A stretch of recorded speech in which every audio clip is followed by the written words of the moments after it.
Shalom, shalom, shalom.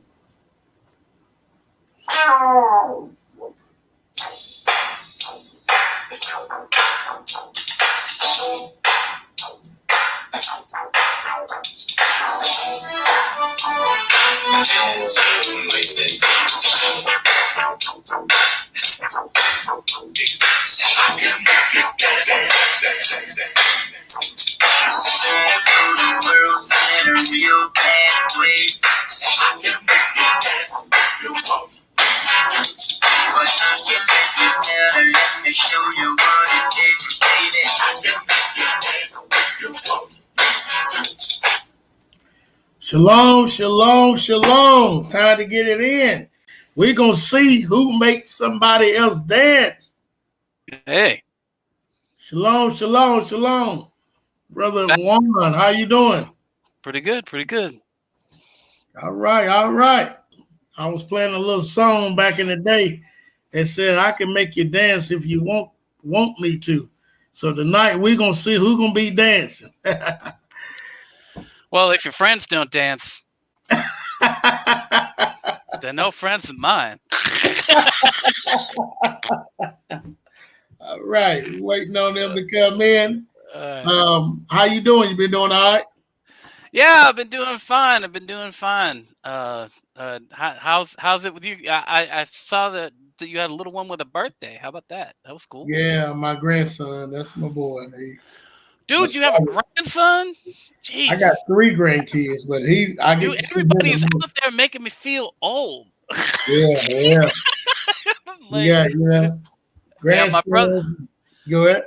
My brother has grandkids too, and Lord, his kid has 2 kids, and so and he's got 4 himself. I got 0. I got cats. That's what I got.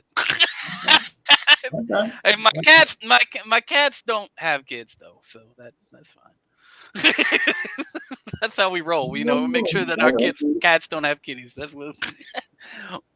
Well, we stop it there. No more generations. No more generations. Oh, no. I'm waiting on the others to come in. Shalom to the. I'm waiting on the minister neighbors come in. Shalom to the chat, y'all. This is debate on who is Paul talking to. I'm not in it. I'm just gonna set it up. You like the moderator?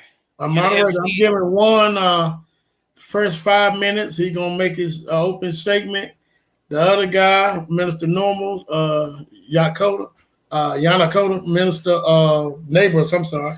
I'm gonna give him 5 minutes, and then give 5 more minutes to go in and really dig in what he's talking about. There you go. Shalom, shalom. Hey, how's it going? Hey, shalom. How you doing? How you doing? I'm doing pretty good. It's a pleasure talking with y'all. I'm not aligned with Lamont's worldview, but I enjoy his company because he is a fantastic person. In every other way. Mr. Neighbors, you gotta take up for me. He killing me. Oh man. Yeah. He's good, brother.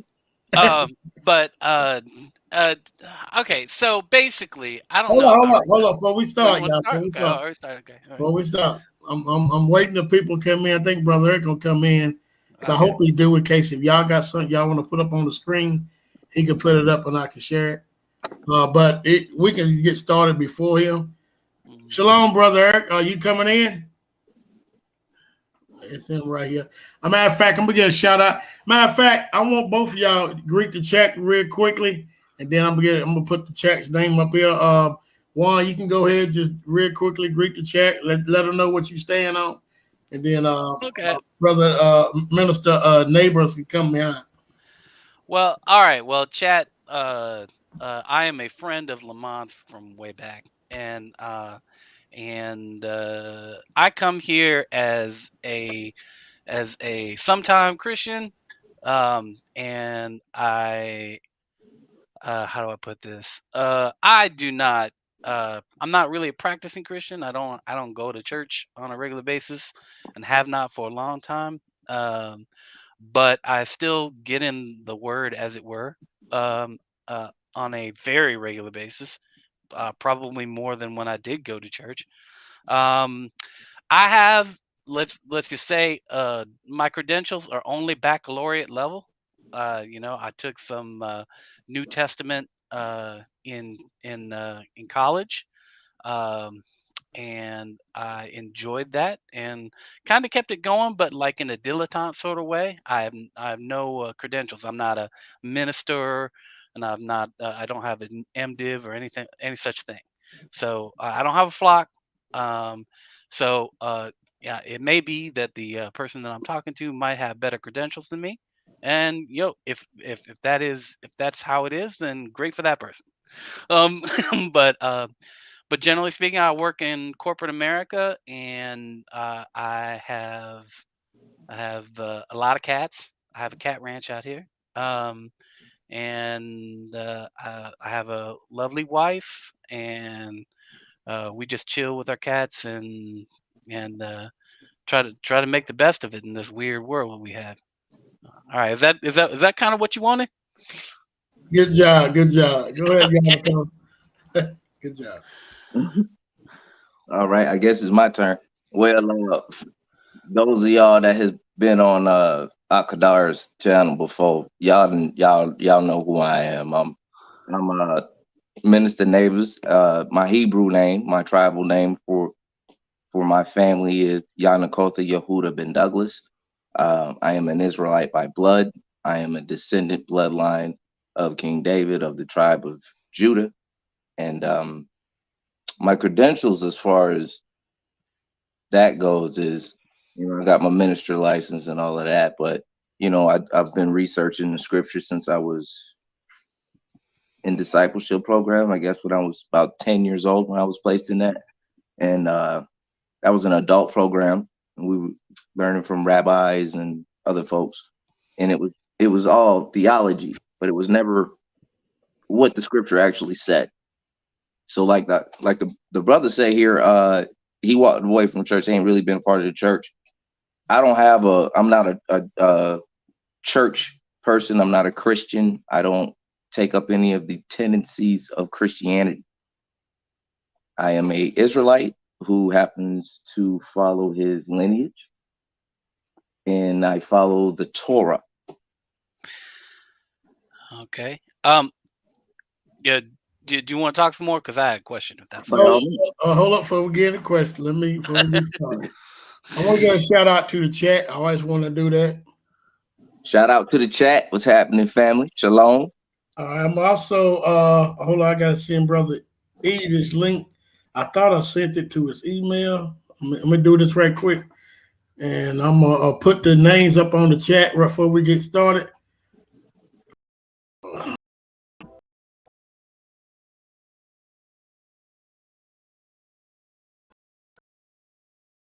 Shout out to my. We have a YouTube page. If y'all want to check us out, look us up at Negro Onlys. You got to put the Z. Don't put the S. If you put the S, you're not gonna be able to find us. Negro Onlys with a Z. And you just thumb through there, check out the videos, hit the like, share, and subscribe button, hit the comment section. It's always popping over there. And hit the notification. And do the same thing for our Kahdar's channel. Hit that like, share, and subscribe button. Get these likes up. All right, y'all want to take turns? I'm gonna put them up on the chat. I'm gonna put the chat names. Y'all want to get a shout out, shalom, whatever. Yeah. Hey, yeah. Oh, shalom, praise him. Hey guys. Hey, shalom, Negroes only. They're my family right there. That's my family people right there. What's going on? Shalom. Hey, shalom, folks. Shalom, Joe Scott. What's happening? Wow.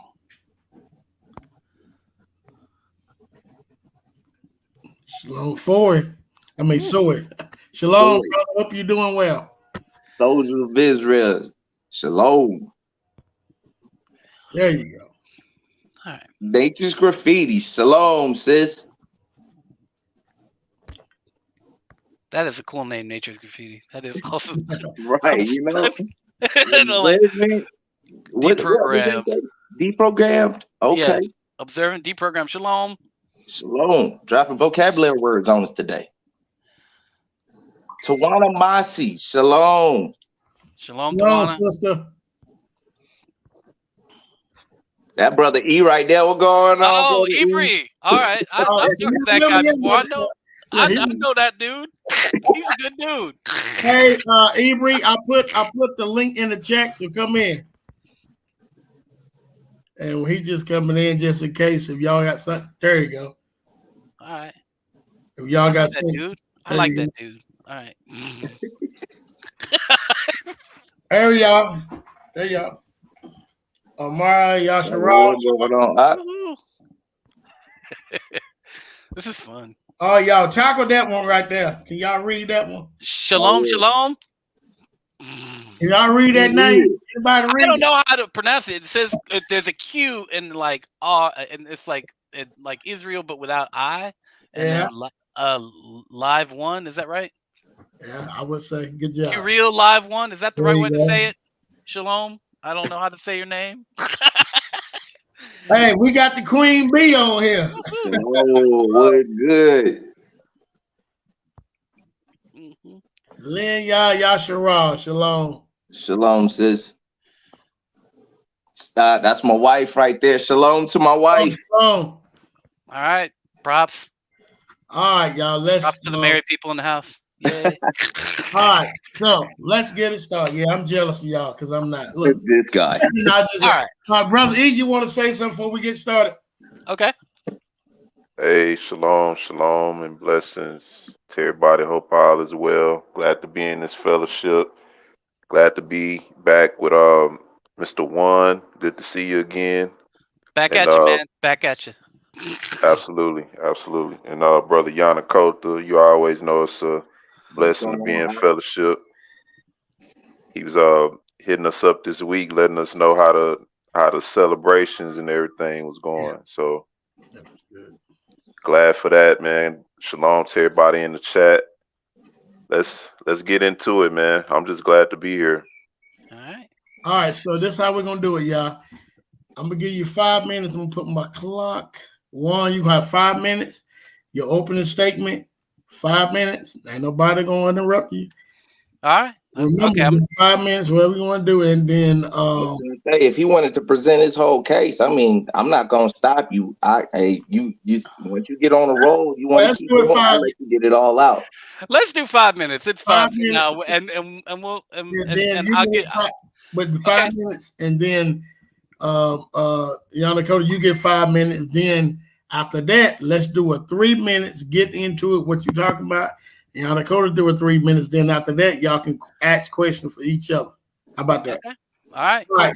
Let's go. So I'm gonna go on mute, and I'm gonna look at the time. It's 7:13 right now. Okay. All right. Go.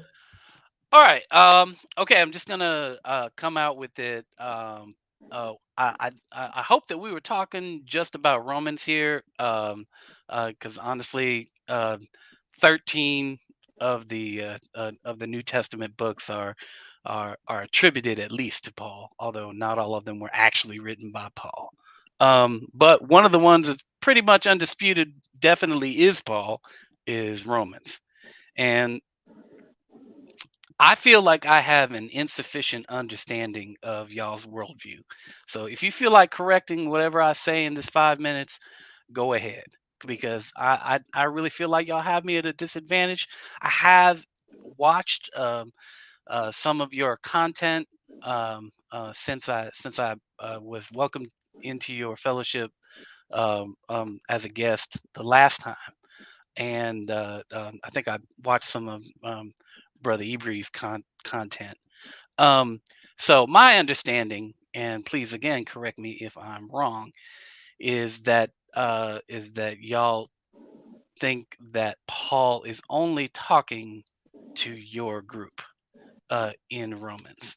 I don't see how that's possible, because he freely uses the words Jews and Gentiles together in the same sentence, referring to different groups of people, over and over throughout the text.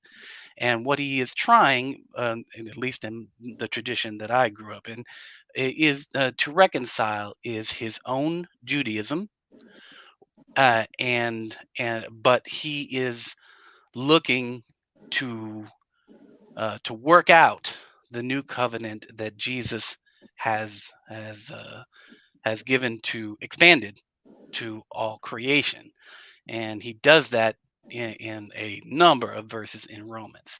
However, one of the main purposes in Romans is to talk about the fact that he is going to visit for the first time in a while. He's in Corinth when he's writing this letter, and he gave it to Deacon Phoebe or Chloe. I keep forgetting which one.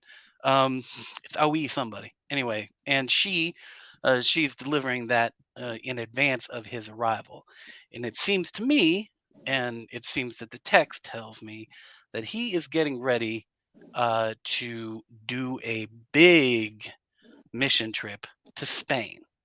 If you're wanting to follow along in your in your book, I'm talking about what he's talking about in chapter 15. So in chapter 15, he talks about the fact that he's going to go to Spain. I'm Now, so glad you went there. so like and now well, I mean, I didn't go there. I mean, we don't even know if Paul made it there because that's the last letter we have from Paul. But we do know that he was planning on going to Spain, and he was planning on stopping in Rome first. My understanding about that is he was probably getting a whole bunch of his followers to take the message to Spain. Now, my understanding is again that the group of people he's talking about as Gentiles are non-Jews. So, and that is the traditional usage of the word Gentiles, and that's the understanding that most more traditional Jews would interpret this as. And that's what makes sense for me when I'm reading the text, when he's talking about the different covenant and the availability of salvation to Jewish people. Now, I'm not sure that I necessarily agree with Paul about what he wrote. It's my understanding that if you ascribe to God if you ascribe to God that He's gonna keep His promises, that I don't know that the Jewish people need a new covenant. They already have one. I think the expansion to Gentiles is good, and I don't even think that He needs to reconcile them in any way. But all right, I think I'm close to my 5 minutes, but I do want to say that I'm not sure that I actually understand y'all's interpretation of Romans. So I would just love to shut up and listen now. Okay. That's the comment. Oh, go ahead, Yaakov. Okay. I'm glad you brought up Romans 15 and talking about Paul going to Spain. See, in order to understand Paul's letters, in order to understand what's going on in the Old Testament, you have to have a firm understanding of what went on in the Old Testament. So if you don't know what happened in the Old Testament, you don't know why he's going to Spain. And see what actually happened in the Old Testament was when Sennacherib sacked Lachish, he took the royal house of David and he sent them to Spain. This is a verifiable fact. This is so common knowledge that even the Jewish people who claim to be Jews today and are not, these people have written it down in the Talmud. If you look up the Talmud and you happen to go to Sanhedrin 94, you'll find out that they themselves know that the real northern kingdom, the real Israelites, they can go north into Europe. They went south. They went south into Africa. And they know this. This is a fact. This is a verifiable fact. So when we're talking about Romans 15 and he's going to Spain, what he's talking about is he's going to the house of Ibn Daud. That was the people that were the children of David that were taken to Spain. He was going to the house of the Ibn Daud during the time of 70 AD when Vespasian sacked Jerusalem and he conquered the people, he exiled the people out of that land, the royal house that was left in that land was exiled too. And they were also sent to Spain by way of Emperor Titus. He did this. And they were known as the Barbanels. This is also a verifiable fact. You can find this in the archives of Spain. When they talk about the Inquisition, so you got to understand in the New Testament, there are certain things that causes you to be confused about Paul's letters. For one, there was no such thing as a Jew during the time that Paul walked the earth. The letter J did not exist. You would have never called an Israelite a Jew. You would have called him Yahudim, which means he was the child of Yehuda or Judah. Jew is a relatively new term that came about in the 1800s, the mid to late 1800s. That is a new term. The letter J is only about 500 to 600 years old. So when you begin to start putting your history together, what's going on in these scriptures, then you start to understand some things. And when you're talking about the new covenant, let's go to Hebrews 8:8, and I'm going to read down, and this is going to take me out to my 5 minutes. But there's a precept also in Jeremiah 31. See, there had to be a new covenant because Israel broke the covenant. All of Israel, the northern and southern kingdom, they broke the original covenant. They broke it by hold fast to other gods, to Greek and Hellenistic things. So you got to understand, when Paul was calling people Gentiles, there was heathen Gentiles, which were people of other nations like Greece and Rome and Italy and all of that stuff. And then there was the northern kingdom, who became divorced by Yahuwah because they took up the heathenistic ways of the Greeks and forsake their God Yahuwah, which brought them out of the land of Egypt. So he divorced them. They became like the heathen. And that was all the way into the New Testament. So when you go to Hebrews 8, it says, this is Hebrews 8:8, for finding fault with them. He says, see, the days are coming, meaning the end times, that Yahuwah, creator of heaven and earth, when he shall conclude with the house of who? Israel, and the house of Yehuda, a renewed covenant, not according to the covenant I made with their fathers in the day when I took them by the hand to lead them out of the land of Egypt, when they did not continue in my covenant, and I disregarded them, says Yahuwah. Because this covenant I shall make with the house of Israel after those days, says Yahuwah, giving my laws in their mind, and I shall write them upon their heart, and I shall be their Elohim, and they shall be my people. The Most High is establishing right then and there in the end times, when this new covenant that comes about, it takes place. He's only making it with the house of Israel. That's it, the northern and southern kingdoms. He's not making it with anybody else. He never made the first covenant with anybody else. There was no other nations that had the blood sprinkled on them saying, I will obey. And I yield the rest of my time. All right. For you go again, Juan, I was to take a quick. I want to have words. I know Brother Eric probably have. Now, I'm going to ask you this one. What you are presenting is Paul is talking to ethnic Gentiles, Romans or Greeks during the time of Romans, right? Yeah, basically my understanding. Well, I'm gonna let you how you speak. I mean, yes, right. That's what you presenting, right? Yeah. Well, I mean, honestly, okay. Just to be clear, that to be clear, this is what traditional Christians understand, and I would think even Jews understand the New Testament to mean. Well, white Jews, yeah. But listen, all right. You gonna have your chance to speak. So, Yanakota, you saying that according to the scriptures that Paul is talking to Israelites that's calling themselves Gentiles, and the reason I think you're saying that because you went to Hebrews 8.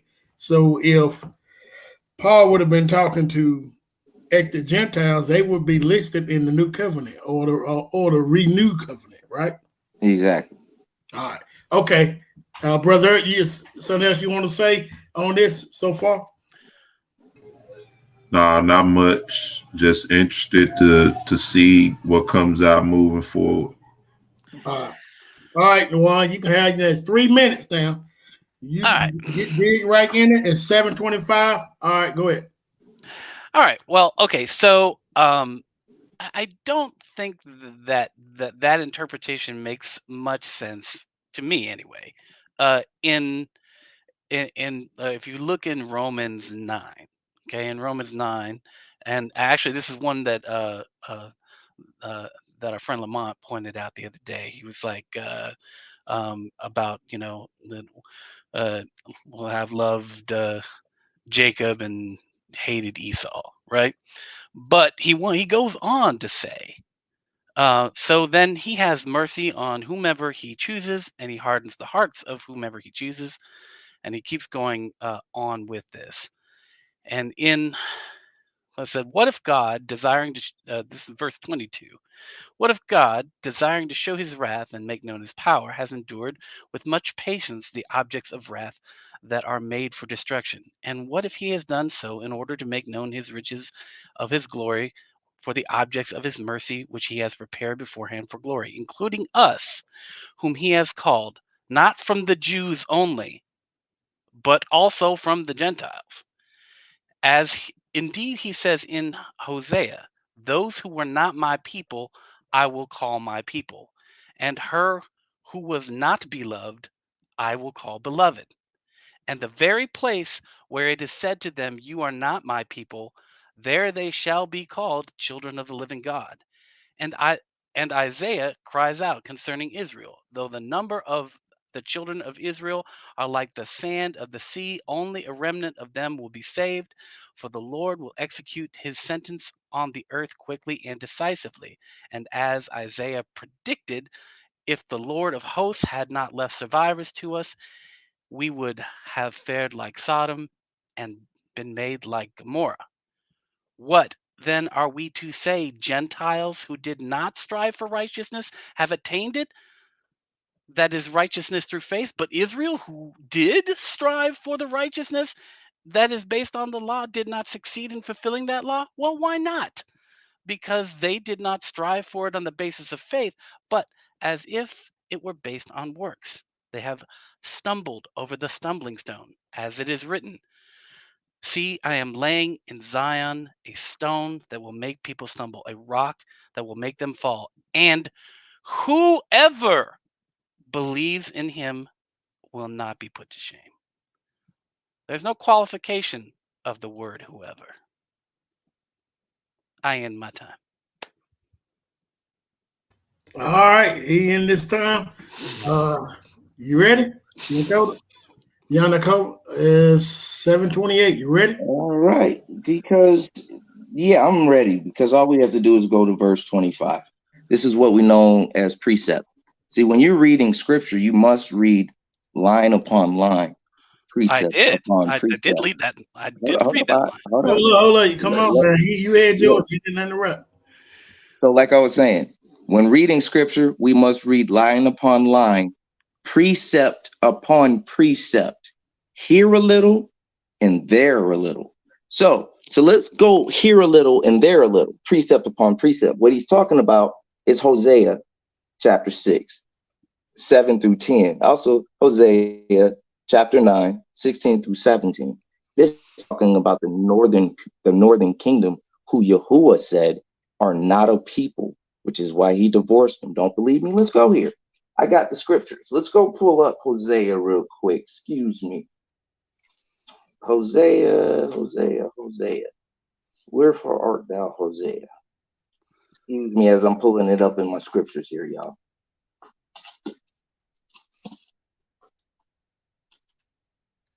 Give me a little bit of time. I'm just gonna pull up Hosea, and we're gonna go minor prophets because they're hard to find.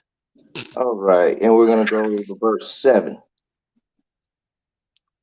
Okay, yeah, 7 through 10. It says, "But like Adam, they transgressed the covenant. They acted more treacherously against me. Gilead is the city of the workers in wickedness, tracked up with blood.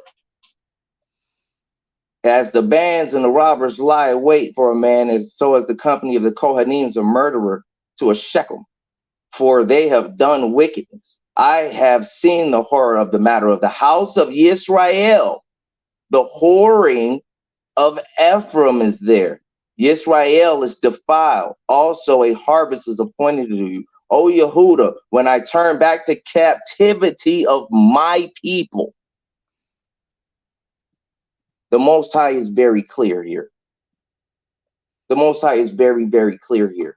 He has only ever chosen a people to literally say that people no longer matter, in that the scripture, he was talking to everybody and any person that was in vicinity to hear it. Well, you got to go all the way back to the beginning of Romans, because Romans was the letter, right? Well, who did he write the book to? And you notice at the beginning of Romans chapter 1, verse 1, it says, Shaul, a servant of Yeshua HaMashiach, a called emissary, separated to good news of Elohim, which he promised before through his prophets in the Kodesh or set apart scriptures, concerning his son, who came of the seed of David, according to the flesh, who was designated the son of Yahuwah with power and according to the Ruach HaKodesh or the Holy Spirit, by the resurrection from the dead, Yeshua HaMashiach, the master of us, through whom we have received favor in office and emissary for belief and obedience among all the nations on behalf of his name. Whose name? Yahuwah's name. What nation, what other nation in the Bible was called after the Most High's name? Not one other nation upon this planet was called after the Most High's name, which is why a lot of the prophets and a lot of the people in the Bible's last names or the name had Yah in it, like Yirmiyah, Jeremiah, Zechariah. They all had the name Yah in it because that is the true name of the creator of heaven and earth. So when he said he put his name to a people, he meant that. When he said he took for himself a people from amongst all nations, he meant exactly that. When we go to Romans 11:11, 1 through 5, we understand exactly what he was saying. When we go to Romans 10, 22 through 23, we can break that down at a later date because my time is running out. We can go to Romans 2, 21 through 22. He makes it clear over and over and over again, he's referring to the northern kingdom. And I yield the rest of my time. Okay. All right, hold up for you. I'll start again. Now, this round, I want y'all to ask questions, and I want y'all to answer with scripture now. Also, I want y'all to break down, look at the definition of Gentile and what do it mean? Do it actually just mean one people, or do it mean anybody else? Before y'all start, Brother Eric, you got something you want to say? No, I don't have much to say. Just let it keep going. So now this round, I want y'all to ask each other questions. One, you can start asking questions first. And after that, now once you ask one, let's say you ask 3 questions, right? Mm-hmm. After that, then the brother can ask you 3 questions. But we need to get an answer. If you don't know, just say, hey, I don't know. Or if you don't have the scripture, say I don't have the scripture. There's nothing wrong with that. But we want people to get something out of this, okay? Okay, cool. All right, I'm going to ask a couple quick questions. One, I'm going to ask this is a personal question. I don't know if it's a personal question. It's just like, how do you do this? Since I was not able to get anybody to tell me what specific flavor of Hebrew Israelites y'all are, I'm kind of at a disadvantage in this conversation. So I'm going to ask y'all, what do y'all hold the New Testament as a lesser testament than the Old Testament, or do you think it has the same authority? You asking me? Yeah, you. Okay. Okay, my bad. Do I hold it in a less authority? Absolutely not. Okay. Absolutely not. See, the scriptures is literally a history book of my ancestors. It's the most well-preserved piece of literature that described our laws, customs, and cultures. This is a people who was foretold of in the scriptures that they would discontinue from their heritage. They would be forced from being able to keep the very things that the Bible tells us to do. Right? So do I hold it in a lesser light? Absolutely not. You can't have one without the other. You have the physical and the spiritual. The Old Testament is the physical. The New Testament is the spiritual. You can't have one without the other. Okay, well, the reason I asked that is that I was looking into your heritage as far as this particular type of theology, and my understanding of where it begins with. But again, I'm sort of new to this. Also, when I say flavor, I do not mean it in a negative way. I see the chat is getting a little salty about it, but Thank you for saying that. yeah, but you know what? No one likes salt that's lost its saltiness, so that's fine, especially the Lord. Anyway, So you kindly asking, are we those crazy campers that be standing on the street corners yelling at people? no, I'm not. Well. I mean, look, I come from Christianity. If we're gonna talk about the most embarrassing flavors of Christianity, I don't know that that y'all want to play that game, because mine is way worse than I was gonna say, anything my on brother, y'all side. when it comes to Like, Christianity, I will totally agree, because it was Christianity who brought forth the Inquisition and well, murdered my honestly, ancestors. if you look at where anti-Semitism comes from, anti-Semitism and racism. Uh, Do you know what it's pretty much a anti-Semitism means? well. Let's leave that aside for just a No, second. no, But no, no. I'm asking because this is because one of my questions. Because it's, these are questions that the church will throw out, because most people don't know what Semite means. They have no clue what a Semite is. well, okay, but just to be clear, I actually think it's sort of a misnomer when we talk about modern idea. I'm just talking about the modern understanding of the word. I'm not being. I know that Yeah, this is see, sort of but the like a. modern has to do with the actual vernacular in the I'm original. talking See, about the vernacular. I'm not talking about. I'm not talking yeah, about see, y'all's. because when you deal with anti-Semitism, see what's going on when you just say that word. Most people don't realize what it actually means. See, the word Semite means Afro-Asiatic person. Now, historically, in Webster's dictionary, according to the 1965, 1955, and 1855 version, the Negro was considered Afro-Asiatic. They did not change it until after 1965 when they took it out, but it used to be in there. But that was saying that the Negro people are of Shemitic origin. Okay. So when somebody says, oh, you're being anti-Semitic, or that's an anti-Semitic remark, what they're actually saying is that's an anti-Negro remark. Okay, well, my understanding of it is that I feel like it's a misnomer anyway, but just like I would just say, if anti-Jewish sentiment and anti-black sentiment, the Christian church is responsible for a lot of it. And honestly, up to my upbringing, I would say that most Christian churches had a role in racism. Uh, if you look at the book called White Too Long, and the author's name escapes me right now, but you wouldn't be telling you guys anything you don't already know. It's really meant for white You people can who don't check know what out a they're talking book about. called The 13th Tribe by Okay. Arthur Kessler. Check out a book called The 13th Tribe by Arthur Kessler. All right. Well, He's a Jewish historian, and he did the genetic and historical research on the so-called Jewish people and their true origins of where they actually come from. all right. Well, that's hold reading up, for hold later. up. But I had a real quick question, y'all. All right, but look, before y'all go farther, I want y'all to get into that name, that word Gentile. What definition? Okay, yeah. Well, you're ahead of me by you're like a couple. You're a little smarter well, than I me, want so you're a y'all to little bit get ahead of into me. Gentile. So, like, all right. Well, let's get into that. Okay, my understanding, all right, of Christian church history, all right,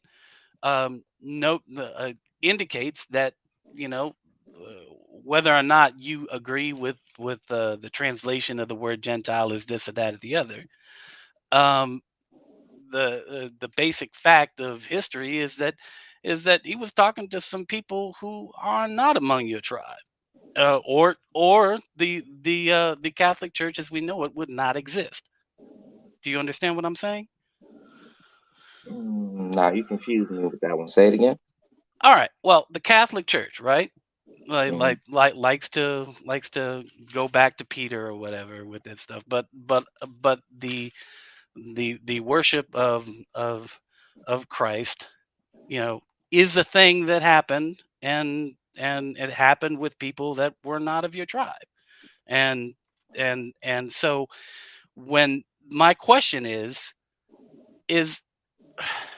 how do you reconcile the fact that Christianity did what it did with Paul talking to only people of your tribe? Well, see, that's the misnomenclature. He wasn't just only talking to the people of our tribe. He's talking to the 10 northern tribes who had been Hellenized by the Greek and Roman succession. He was bringing them back to the origins of who they were by Okay, well, bringing what we call the Torah, Hey, the law of the Most High. I don't understand. hold on. Yanakota, do you Mhm. want to show them that, Brother Eric? Do you have that? And What's that? to show the Hellenized what happened. If I'm not mistaken, hold up. Can you Yeah, want to because he don't understand? He just said that. right. Because we would have to go to Hosea. Also, you can go to Maccabees now, brother. Yeah, and also the book of Maccabees. Do you read the Apocrypha? I like, but not recently. I know about Judas Maccabeus, and I know about all that stuff. But Well, we're gonna go I into know the they're the Apocrypha. Seleucids and the Ptolemies, but mostly the Seleucids, and I get that. I understand that. But I still don't think you addressed my question.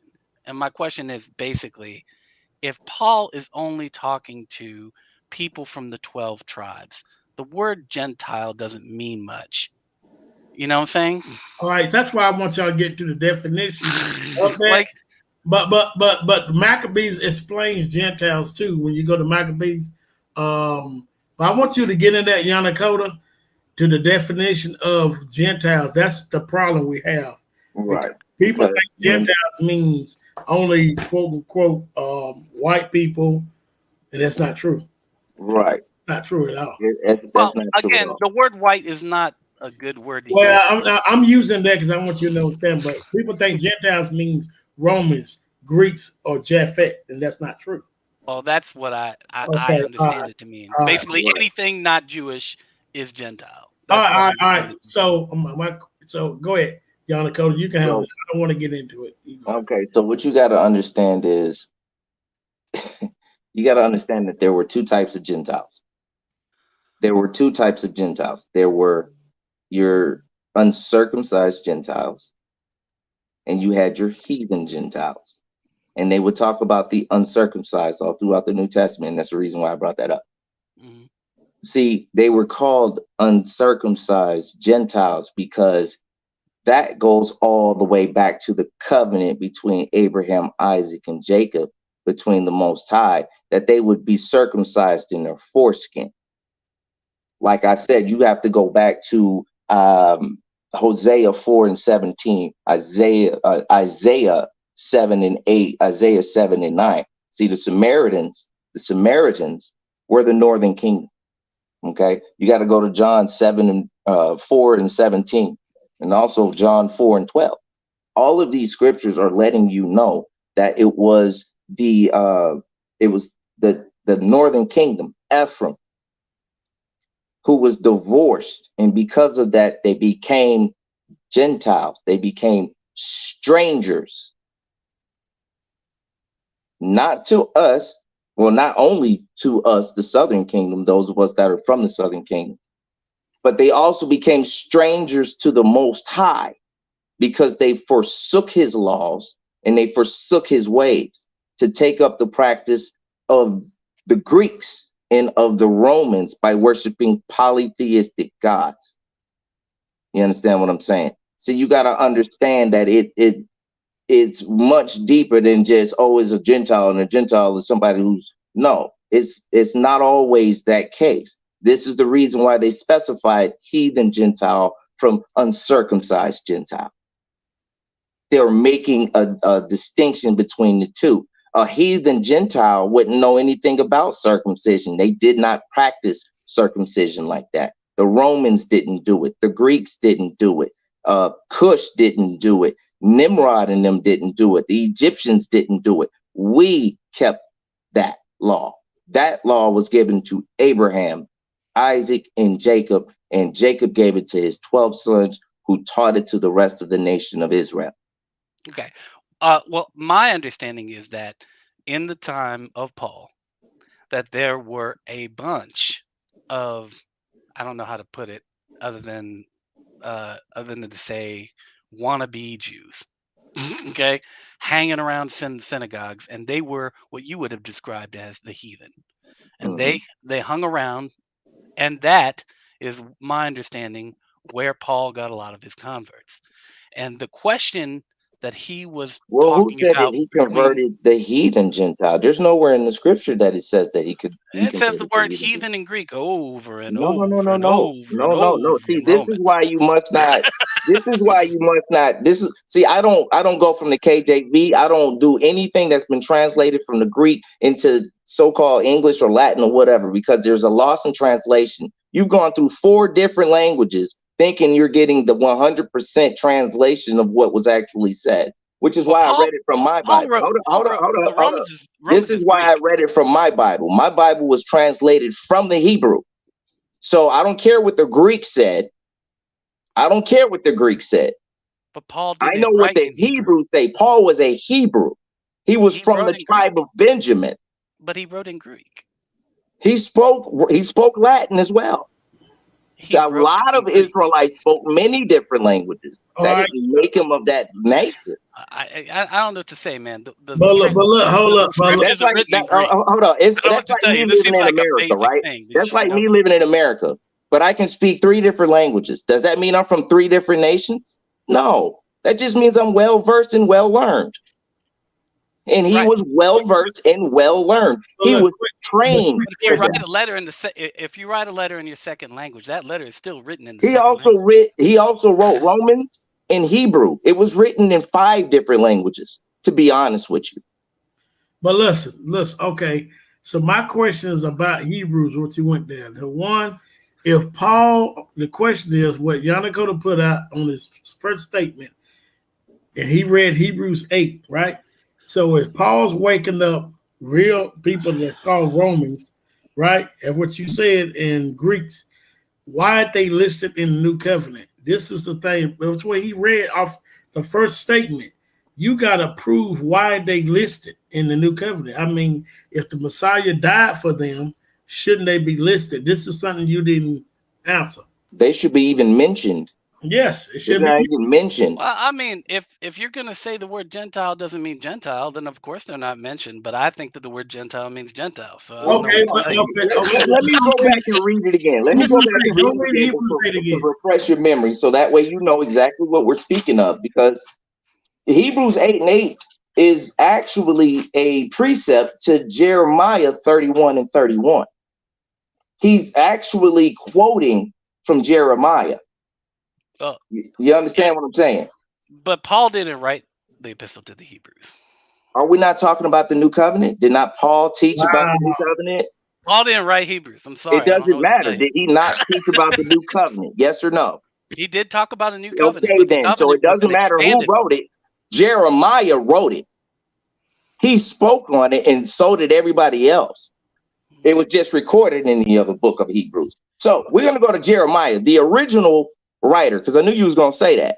We're going to go to Jeremiah. This is what Jeremiah had to say on the matter, and it was reiterated in Hebrews. I went to Hebrews because that's the New Testament, and it's showing you the covenant never changed.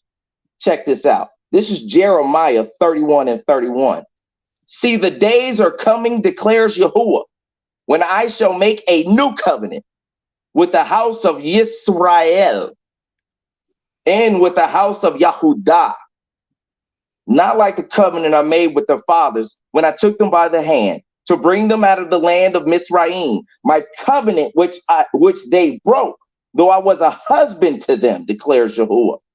For the days are coming that the covenant I shall make with the house of Israel after those days in the future. This is the new covenant that's coming. Mm-hmm. And I will put my Torah in their inward parts, and I shall be their Elohim, and they shall be my people. And no longer shall they teach each one his neighbor, talking about other Israelites, mm-hmm. and each one his brother, saying to know Yahuwah, for they shall know me from the least of them to the greatest of them, declares Yahuwah, for I shall forgive their wickedness, and I shall remember their sins no more. Thus say Yahuwah, who gives the sun for light by day, and the laws of the moon and the stars for light by night, who stirs up the seas and the waves roar. Yahuwah of hosts is his name. If these laws vanish from before me, this is important. If these laws vanish from before me, declares Yahuwah, then the seed of Israel shall also cease from being a nation before me forever. Wow. Okay. You know what? I would pay money for an audiobook of the Old Testament read by you, because yeah. I mean that is nice. I'm sorry. But the question I appreciate it. No, I mean that's awesome. It was great. But he wants you to understand. He read that to let you understand. If you think Paul is waking up Gentiles, ethnic Gentiles, not Israelite calling themselves Gentiles, which is in I think it's in First Maccabees 1:41. It shows you how we had become Gentiles. But I don't dispute the fact that some of Israel had become Gentiles. No, but hold on. I want you to get this. You're right about that. Yeah, but I want you to get this. He just read the conditions of the new covenant. The only people mentioned in the new covenant who the Messiah shed his blood for is for Israel. Nobody else is listed. There's no way you can read that and find it. So if Paul going against the Most High and waking up people that's had them in slavery, according to Jeremiah 30, we know he says everybody had us in slavery, he's going to destroy. Why would Paul do that? That means he's going against God. If Paul did it, I still wouldn't stand for Paul, because Yah said he's going to destroy him. Mm-hmm. It don't make sense. That's it. Look, you know what? I mean, you're not wrong that there's a contradiction there.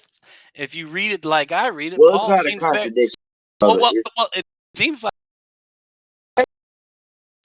2:11.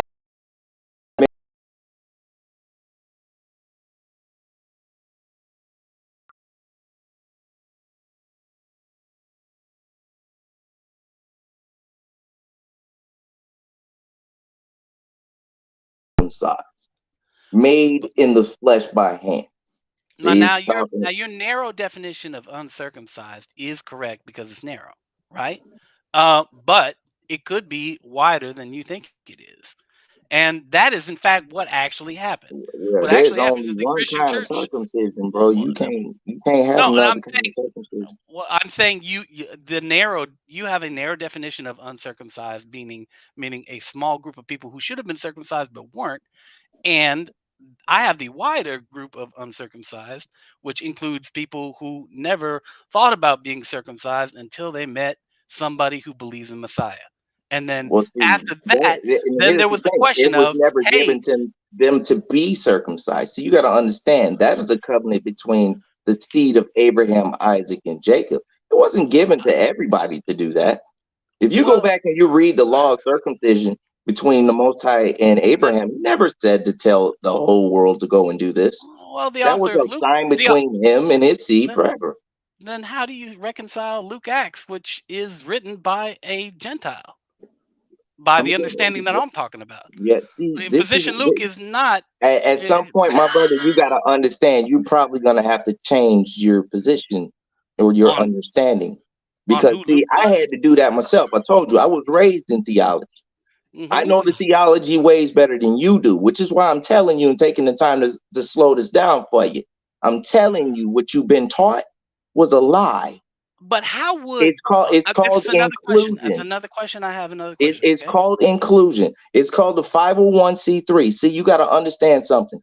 Majority of 95% of all churches in the United States of America and all around the world operate under this one bill, which is called a 501c3. It's called a Inclusion Act, which is in this. And the reason why they operate on a 501c3, it gives them a tax break. So all that money that they get throughout the year, billions of dollars from, asking for donations and tithes and offerings and stuff that they ain't supposed to be doing, that they're doing, and they're pocketing all that money. You see what I'm saying? And so you have the 501c3 that gives them this tax break. But see, there's a clause in that. Bro, I agree with you 100%. Right. See, there's a clause in that says that they have to be inclusive. They can't just be exclusive. We can't just say, oh, well, we're only going to deal with this one people.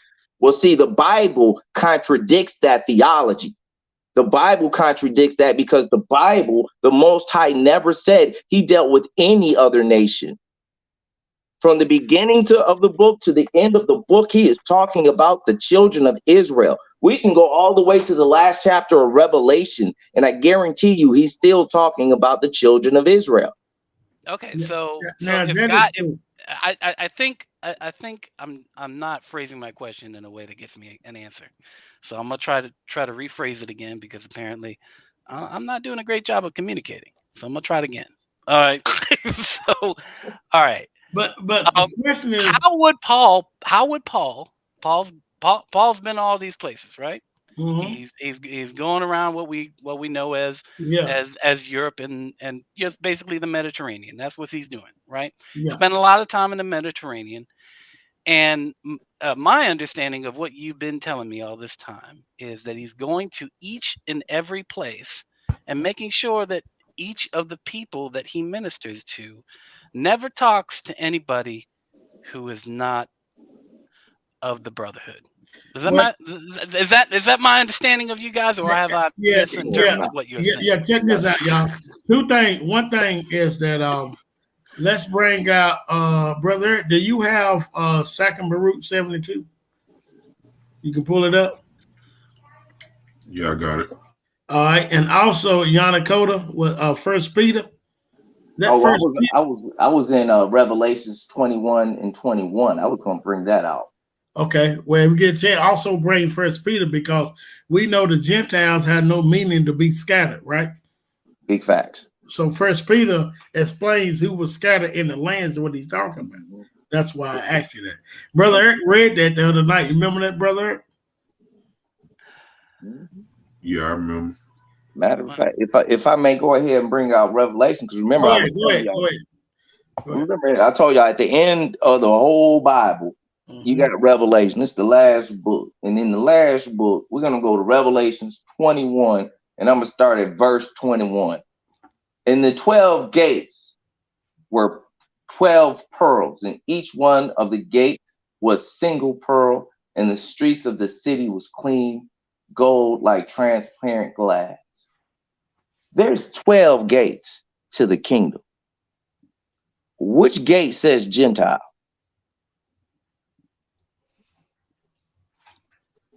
And I rest my case. There you go. Last I checked, Paul didn't write Revelation. But anyway.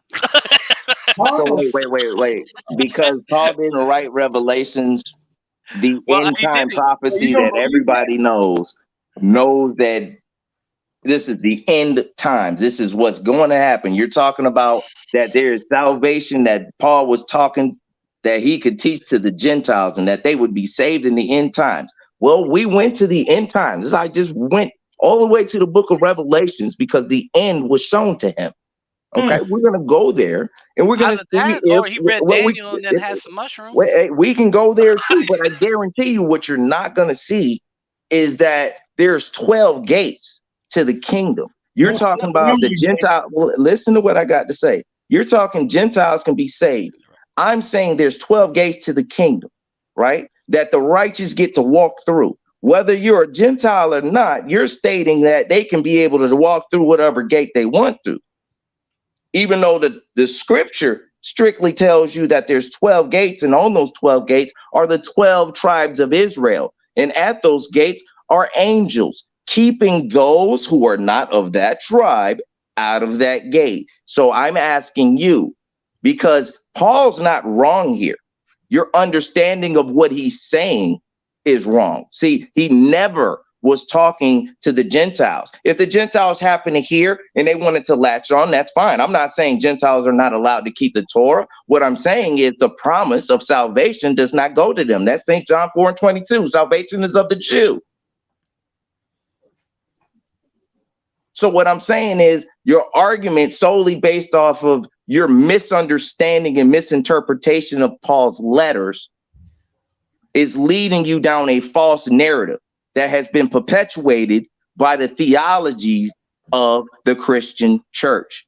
So when a brother like myself and Ibri and all the rest of us are telling you, hey, look, that's not what it was, I can tell you right now, you can't show me in the Bible where Paul's name was changed to Paul. But everybody calls him Paul, but his name's never been Paul. His name was never Paul. It was never changed to Paul. That's another Christian lie they tell you. But yet we use the name, don't we?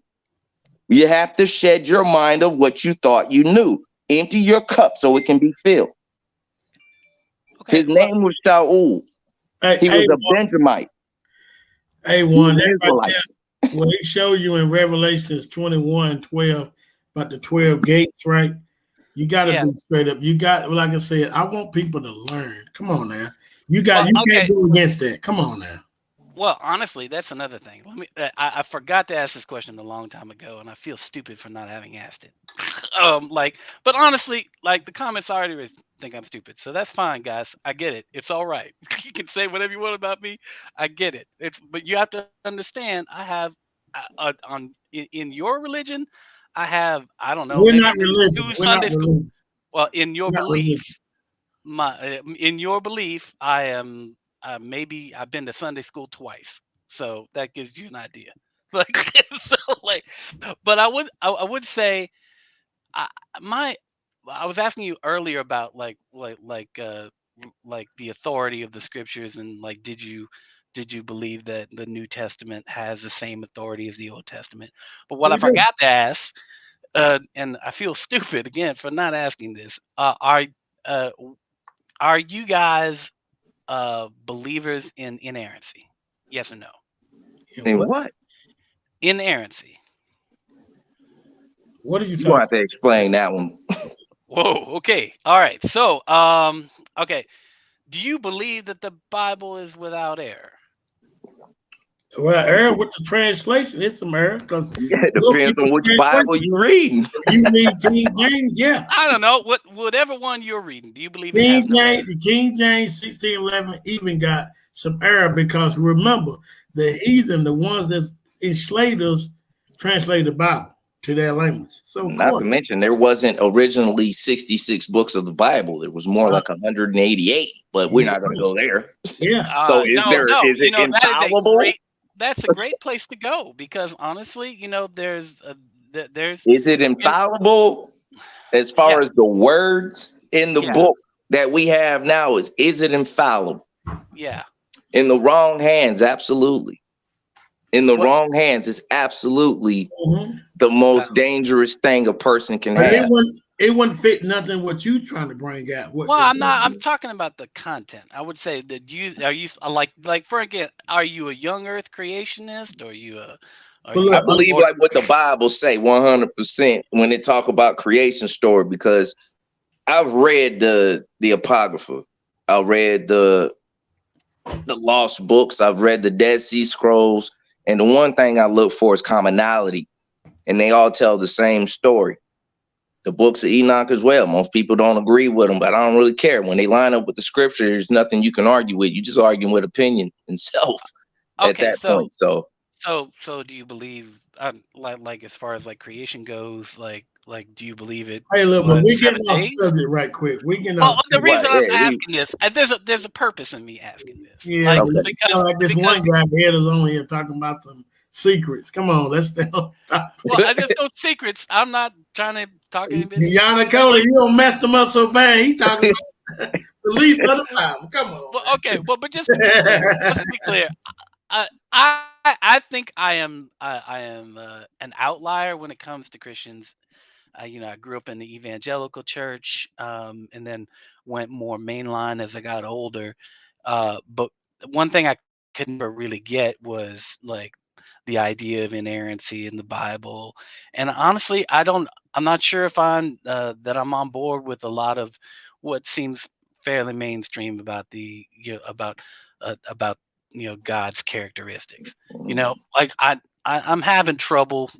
So you having trouble understanding that the Most High had skin like jasper and hair like wool?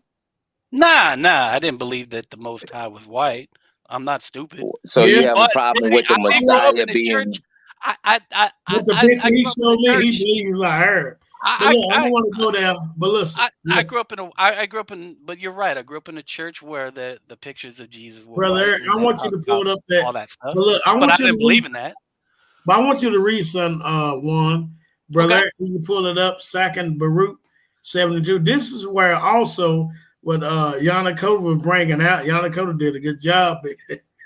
We start making people talking about the belief of the Bible. That's real. But I want you to read this. This is why we know for a fact Paul, Peter, or anybody wasn't talking to no Romans, no Greeks.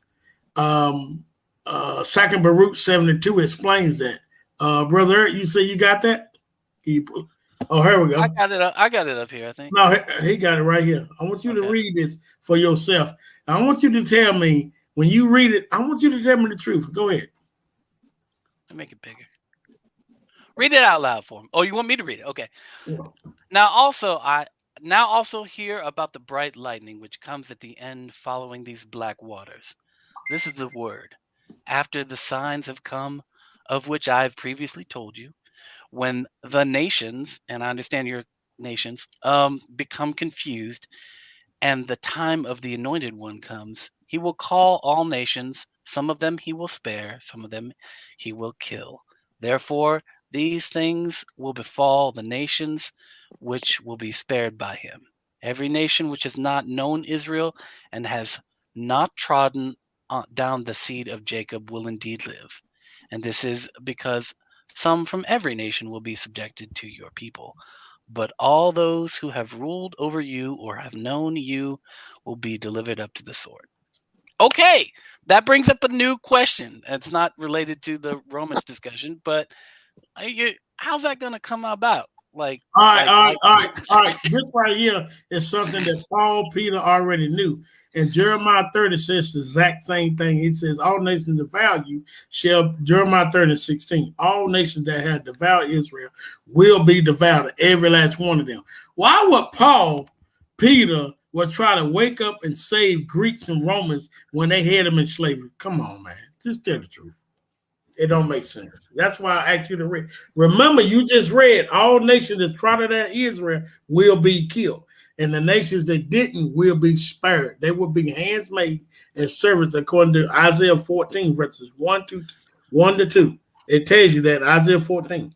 It's an end time prophecy. So when you read this, can you just please tell the truth? Come on, man.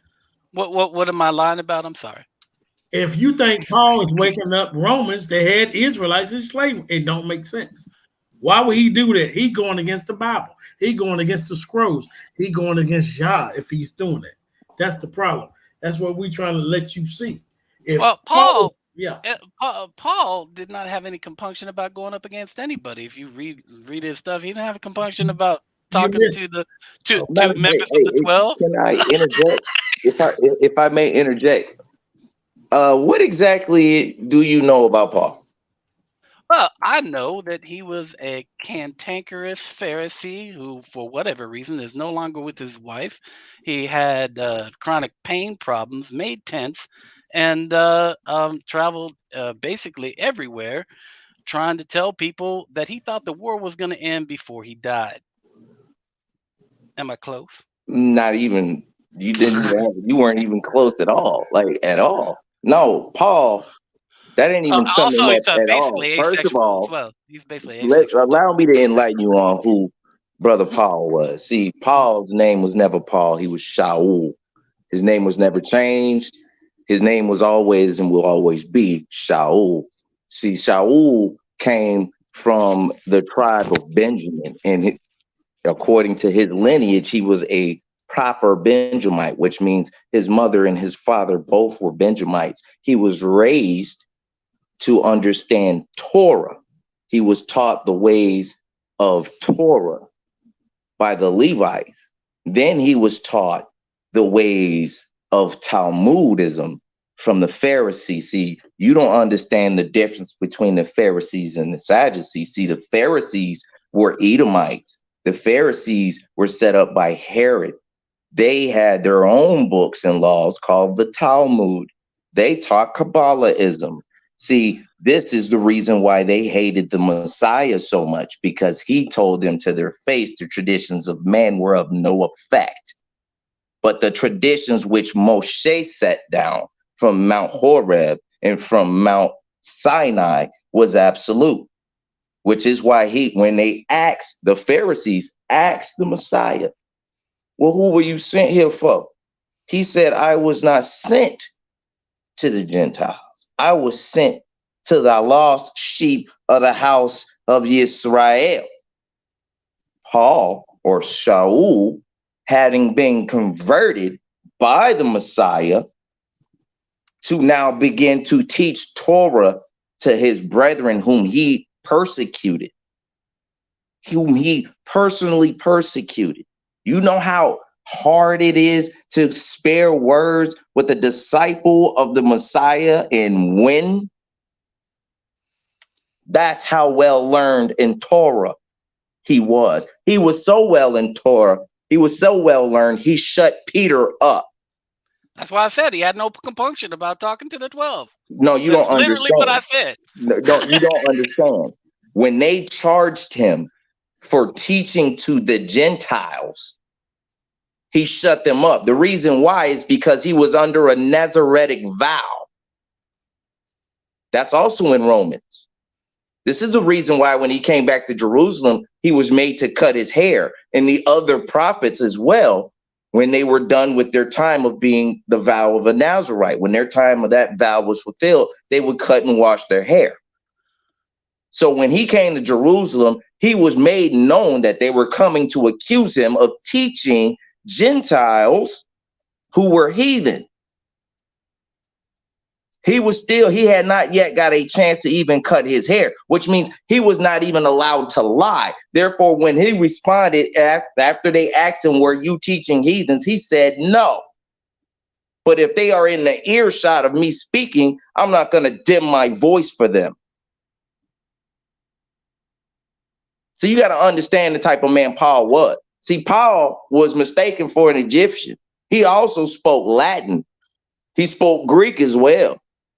He was a Roman citizen, highly educated man. So you got to understand who exactly Paul was or who Shaul was before you think he was doing anything outside of what was ordained to him to do by the Messiah. Remember, he was ordained by the Messiah. Man didn't ordain him.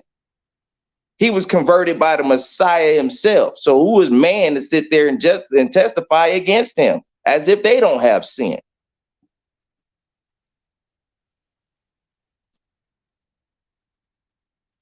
Y'all still there? Y'all mighty quiet. Yeah, hey, I don't know. There wasn't a question there, so I just stayed silent. Hold on. This right here is so good. Brother Yamago, thank you so much. And brother, both of y'all come up, but for y'all continue talking, I got a little break I want to play. Listen to this, y'all. Okay, cool. What was that?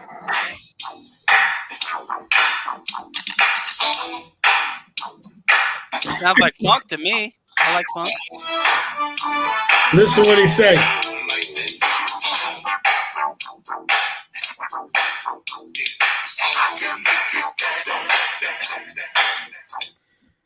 All right, now somebody's dancing. Who's dancing? I chair dance. One, I think you dancing. You trying to change the subject. I chair dance a little bit. I chair dance a little bit.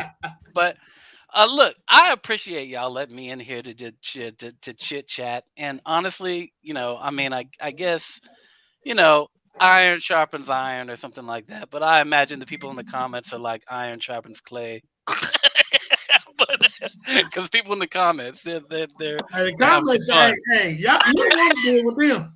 But hey, these people right here in the chat don't. Hey, that's why I put it up because I know you looking. I'm letting you see what they saying. Yeah, it's fine. Look, I'm a guest in this group, so whatever y'all want to say to me is fine. Oh, ain't nobody nice saying nothing bad to you.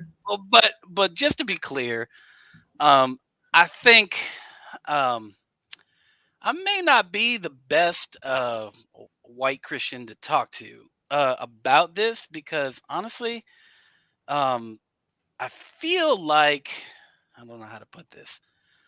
I feel like most Christians don't get into the word the way my opponent does, and I don't think most Christians would even get into word the way I do, much less the way he does.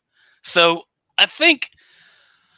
And I think that y'all have to understand that that y'all's interpretation of these is an outlier, and I get that. But I love this. Up next thinks that I'm black. No, sadly, just ask Lamont. I am not black. Last time I seen him, he was a little dude with blonde hair. He said it looked like his hair turned black now. And see, you got to remember, our message is not geared toward everybody.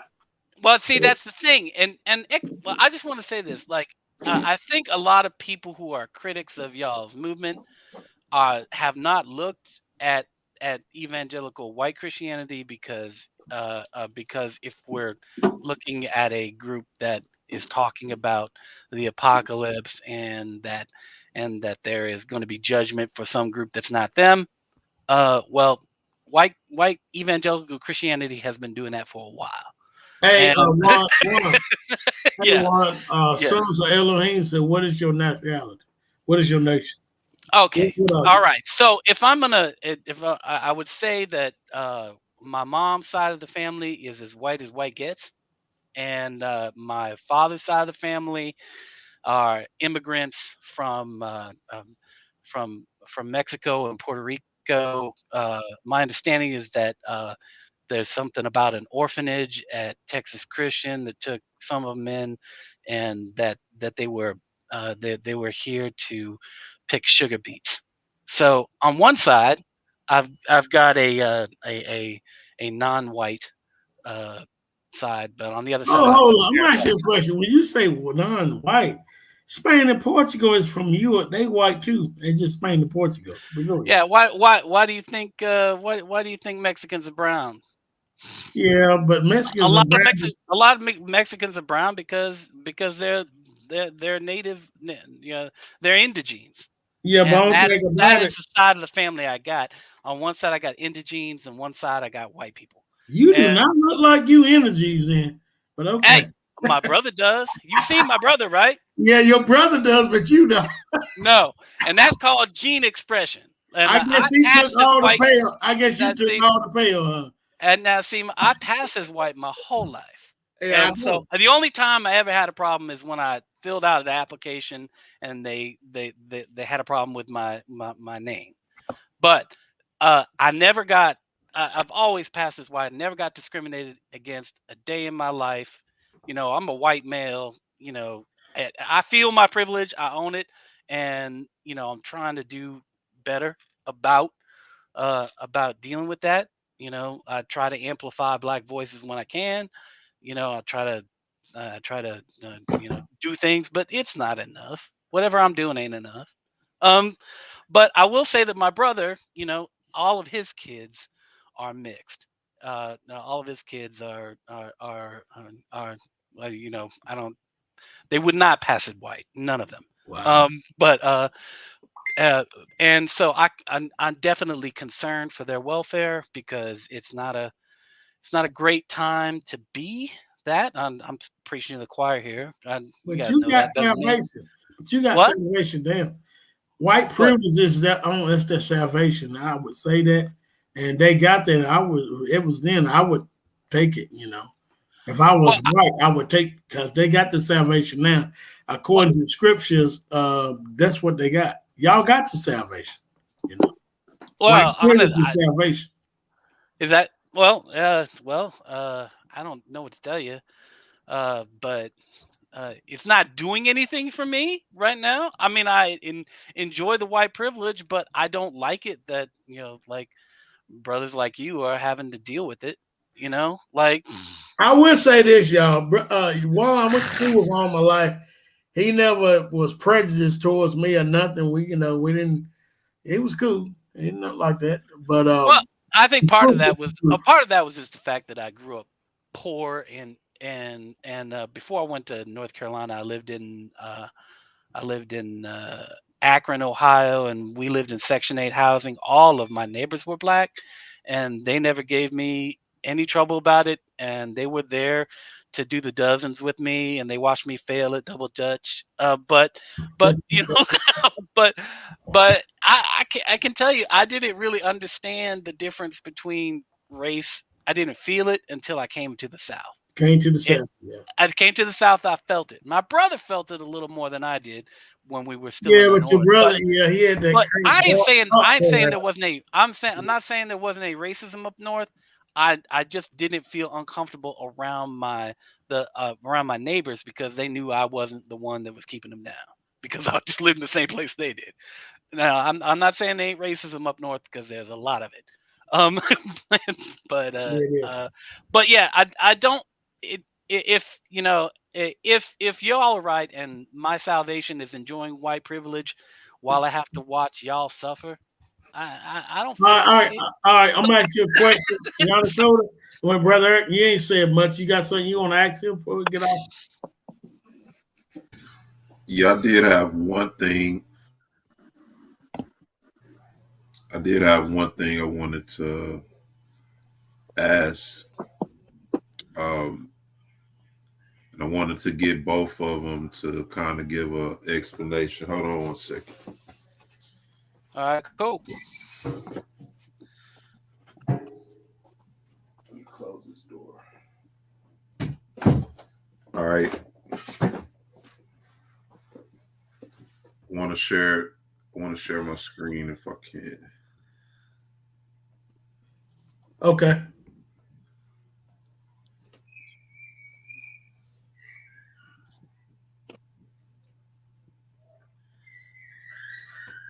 All right, this has to do more with the Gentiles. I Okay. want to get y'all's understanding on this. This is Ephesians, the 3rd chapter. I'm gonna start at verse 1.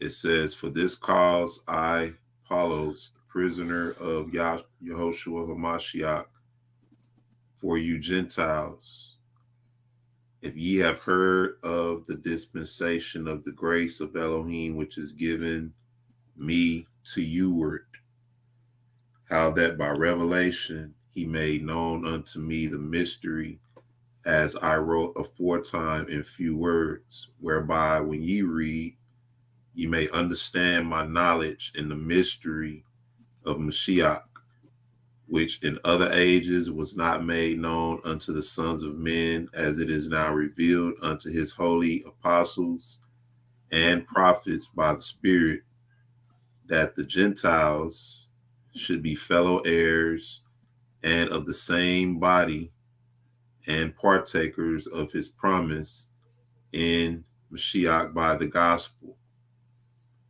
whereof I was made a minister according to the gift of the grace of Elohim given unto me by the effectual working of his power.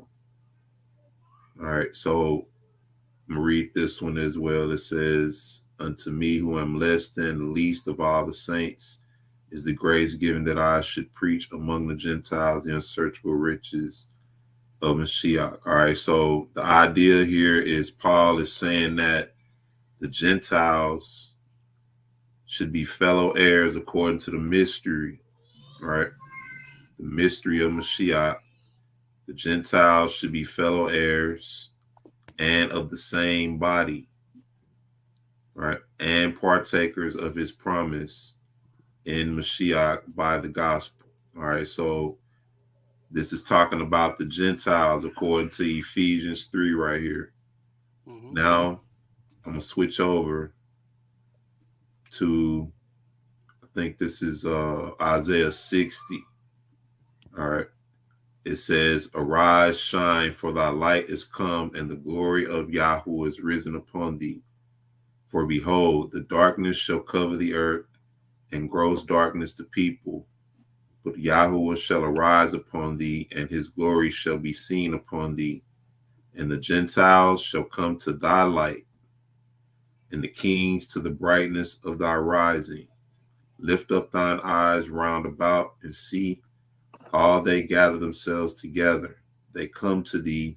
Thy sons shall come from far, and thy daughters shall be nursed at thy side. Then shalt thou see and flow together, and thine heart shall fear and be enlarged, because the abundance of the sea shall be converted unto thee, and the forces of the Gentiles shall come unto thee. The multitude of camels shall cover thee, the dromadaries of Midian, Ephah, all they from Sheba shall come. They shall bring gold and incense. They shall show forth the praises of Yahweh. All right, so I'm going to skip down a little bit. It says, and the sons of strangers shall build up thy walls, and their kings shall minister unto thee. For in my wrath I smote thee, but in my favor have I had mercy on thee. Therefore thy gates shall be open continually. They shall not be shut day or night, that men may bring unto thee the forces of the Gentiles, and that their kings may be brought. For the nation and kingdom that will not serve thee shall perish. Yea, those nations shall be utterly wasted. All right, so in Isaiah 60, we see that the Gentiles are pretty much in a, how can I put it, in a subservient position. The Most High is judging them, and their judgment, part of their judgment is they're going to be brought before the Most High's people. The forces of the Gentiles are going to be brought to the Israelites. Their kings are going to be brought as well. And it says that the nation that will not serve nation shall be utterly wasted.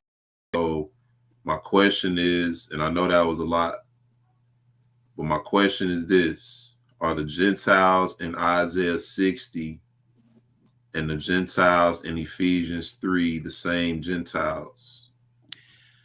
Can I answer first? Go ahead. I want to say the answer is a complex yes and no. Like I would say, as a Christian, when we read Isaiah, Isaiah took 200 years to write in 3 different authors, but to be clear, Christians tend to write themselves into Isaiah, and especially Isaiah 52 and 53, and where it talks about the suffering servant. And the suffering servant they're talking about, Isaiah is talking about, at least to his audience anyway, was just the people who had been in Babylon. Those people. Those are the people who suffered. Israel had suffered, and that is the metaphor. Hang on, That's the metaphor they're using.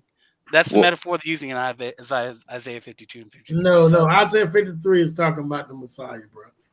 Well, not to the people of that time. To the people of that time who were reading it, they weren't for the people of that time. The suffering servant was the remnant that was returning from Babylon. When they're writing the Old Testament, if I may interject, actually, Isaiah was talking about the Messiah. If we go back to chapter 7, verse 14, it says, "Therefore, Yahuwah gives you a sign. Look, the maiden conceives and gives birth to a son, and shall call his name Emmanuel. He shall eat curds and honey, and he shall know to refuse evil and choose good. For the child knows to refuse evil and to choose good. The land that you dread is to be forsaken by both her sovereigns." Okay, so when we go to Isaiah 53, it says, well, who has heard the report? Because he already gave that report. He gave that report in chapter 7. Verse 53, he's reiterating, who shall believe the report? And to whom was the arm of Yahuwah revealed? For he grew up before him as a tender plant, as a root out of the dry ground. He has no form of splendor. He has nothing that you should look upon him, nor appearance that we should desire him. Despised and rejected by man, a man of knowing pains and sickness, as one from whom the face is hidden, being despised, and we did not consider him. Truly, he has borne the sickness and carried the pains, yet we reckoned him stricken and smitten by Elohim and afflicted. But he was pierced for our transgression. He was crushed for our wickedness. The chastisement of our peace was upon him, and by his stripes we're healed.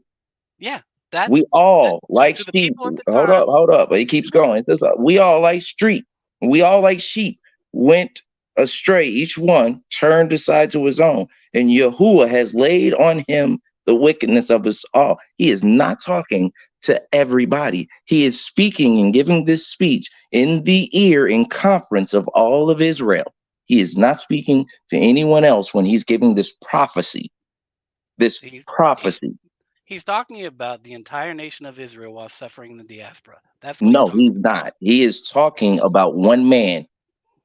He said him, not they. If he was talking about the suffering of diaspora, it's called a metaphor, bro. No, it's not a metaphor. This is not a metaphor at all. What prophet doesn't use a metaphor? He was using metaphors when you were reading the text. What do you mean? No. The prophet spoke plainly. We can go to Joel chapter 3. He talks about how the Gentiles go into slavery. We can go to Joel chapter 3 right now. He even spoke about that. All the prophets had prophecies, but they didn't always speak in a manner in which it was ill-fitting for the rest of everybody, the common folk, to actually get it. They would speak simply and plainly. Married to a whore just to show everybody that Israel was a whore. So no. Okay, but was that not plain? He used Hosea, at that time, right here. You can see that. I'm glad you brought that up.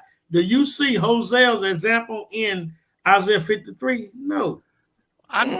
What I'm trying to say is that's what it would have meant to people who lived at that time when it was written. Absolutely not. It was a prophecy about one individual. He told them in chapter 7 that a maiden would give birth. In chapter 53, he goes on to explain what his life would be like. It's not a metaphor. It is literally a prophecy. It could be both, but to the people at the time, it's not both. It's just one simple thing. It is a prophecy about the Messiah. Judaism, bro. That's Judaism. That's Judaism thinking. There's no way you can read Isaiah 53. Oh, what is it with this? I get it. Hold up. Hey, if I was to continue with Isaiah 53, it goes on to continue to tell you exactly that it's not talking about everybody of Israel. It's literally talking about one person and his pains and what he would go through, and that he would give his life, that he would pour out his soul unto death on behalf of his people. It talks about that right there in Isaiah 53. So who was Israel giving his life for then? Look. No, who's Israel giving the life for? The rest of Israel. The remnant That- is Man, you giving their crazy. life to, like You Wait, see, if the remnant gave their life, then there wouldn't be anybody left to give their life for. I know. Come on, you ain't making sense. Come on, man. okay. That's why I When said people, this is about truth. Tell the truth. You know well, I'm good not well you lying. cannot I'm just read saying Isaiah. I'm saying what I think about it, and I'm saying it the Go to way the last. Go to modern the Jews, last. Okay, allow me to finish out this Yeah, because go ahead it's and finish it. a small chapter. So allow me to finish it out. Yeah. Okay, it says I'm gonna start at verse 6. It says, "We all, like sheep, went astray; each one of us turned to his own way, and Yahuwah laid on him the sickness of us all. He was oppressed, he was afflicted. He did not open his mouth. He was led as a lamb to the slaughter." Hold on, stop right there. One, you trying to tell me Israel didn't open their mouth and let? Come on, man. You ain't When making that's all they did in That's the all they wilderness did. was complain. sense. So that right there kills your argument. Go ahead. Well, I Okay. mean, you can interpret it whatever way you want to. That's fine. I'm just saying that Well, It's no, no I'm not interpretation. interpreting it. modern Jews interpret it the way that Well, I look, interpret it. I'm Yeah, not because interpreting Jews it are wrong. lying. Look, They And white modern liars. and hold on, modern Kahdar. Christians Hold on, Kahdar. interpret it Check this out. exactly the way you interpret Check it. this Modern out. I'm not Christians interpret it the interpreting it. same way. I'm just reading it. Just read. Okay, I'm not going to interpret nothing. I'm just going to read it. Now, the reason why you feel like I'm interpreting it is because the way I'm reading it, I'm taking my time and letting you know how it's supposed to be read and giving you the context of it. Because you know deep down, you know this is not a metaphor for all of Israel. It's speaking singularly. I'm not interpreting nothing. I'm literally reading it. It says he was led as a lamb to the slaughter, as a sheep before the shears is silent, but he did not open his mouth. He was taken from prison and from judgment, and for his generation who considered that he shall be cut off from the land of the living, for the transgression of my people, he was stricken. I'm going to say that again. For the transgression of my people, he was stricken. What people Israel had died for one. And remember, he said he was taken from, was Israel in prison? Come on, man. Get out. And it can't be talking about Israel Yeah, they taking, were. it can't be talking about Israel took on the transgression of Israel. That's bad. Hold up. He said Israel in prison. When? The When Jeremiah Babylonian wrote this- captivity. Y'all talk about it nonstop. Oh, I don't know why you hold up. forgot about it here. Hold up. When Jeremiah wrote this was before the Babylonian captivity. So what Isaiah, not Jeremiah. I mean Isaiah. It was before the Babylonian captivity. So what Look, prison? the authorship of Isaiah works like this. You okay? just got caught. There's about 200. They got about 200 years of authorship and possibly 3 different authors for Isaiah. No, now, hold up. Look, dude. So he said he had to die for his people. Not come on, man. You ain't making. Yo, can I read this scripture coming out of 2 Peter? All right, hold up Sure. for one quick. Hold up, right quick. Hold up. Run far afield of Paul here, but whatever. Oh yeah, trust me, it deals with the topic. Trust me, I don't pull scripture for no reason. All right, I like that. You dancing, Juan. You dancing. Okay, so the scripture I was going to bring out is in 2 Peter. Okay. Because you keep talking about interpretation, right? Well, here's some scripture about your own interpretation. This is what the scripture has to say about leaning to your own interpretation. It says, knowing this first, that no prophet of scripture came to be of one's own interpretation. For prophets never came by desire of men, but men of Elohim spoke, being moved by the Ruach HaKodesh, or the Holy Spirit. So when we're talking about interpretation, you got to understand something, okay? You got to understand something. I'm not trying to break this down and force nobody to believe nothing, simply just reading aloud. So the interpretation thereof that you're getting that's what we call the Ruach HaKodesh. It's called understanding, and it makes no sense to fight against the prey.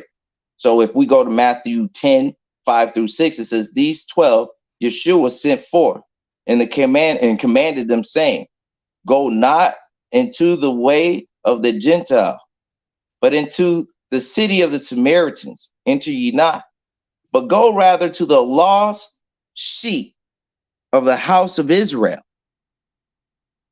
This is what the Messiah commanded his disciples to do. And Paul was no different when he commanded him to go out and begin to preach. All right. Well, The Messiah never changed his directives.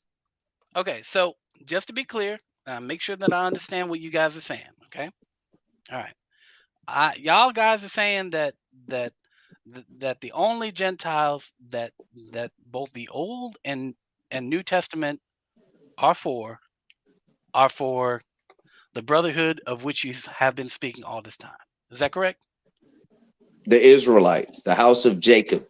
Right. I don't want to. Yeah. Okay. So, but nobody else. So whenever Paul goes into a city, how does he point out these people? How does he find them versus everybody else who is around? Well, that's easy. He was in a city full of white people looking for black Israelites. I think they stand out like a sore thumb.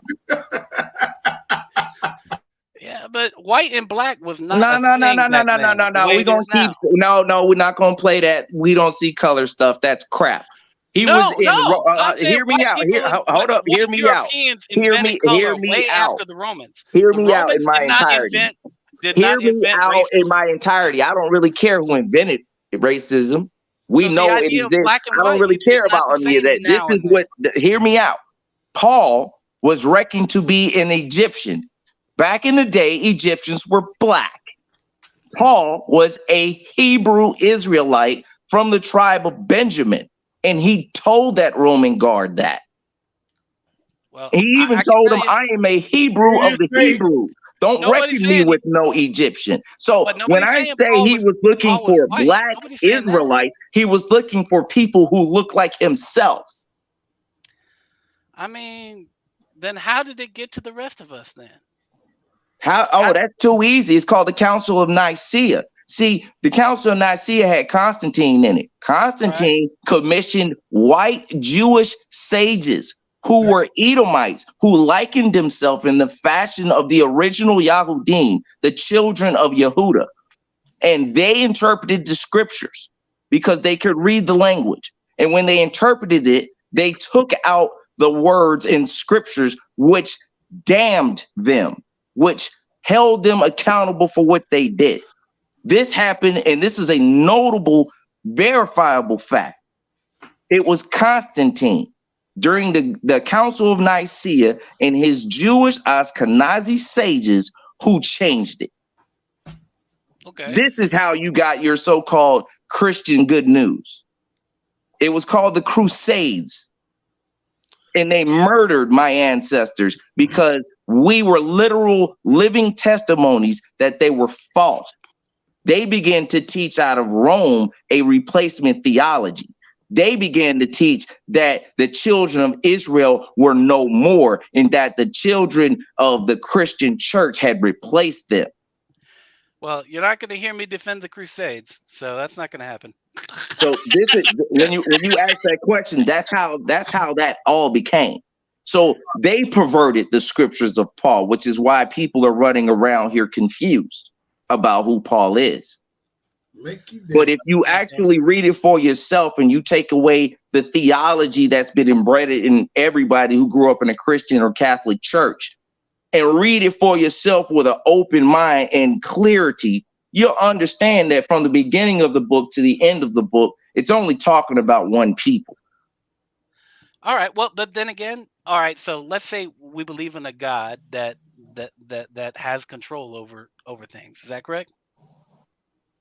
I believe in the creator of heaven and earth and all things that are in them. Right, but does he have control over things? Mm-hmm. If he created them, he definitely controls them.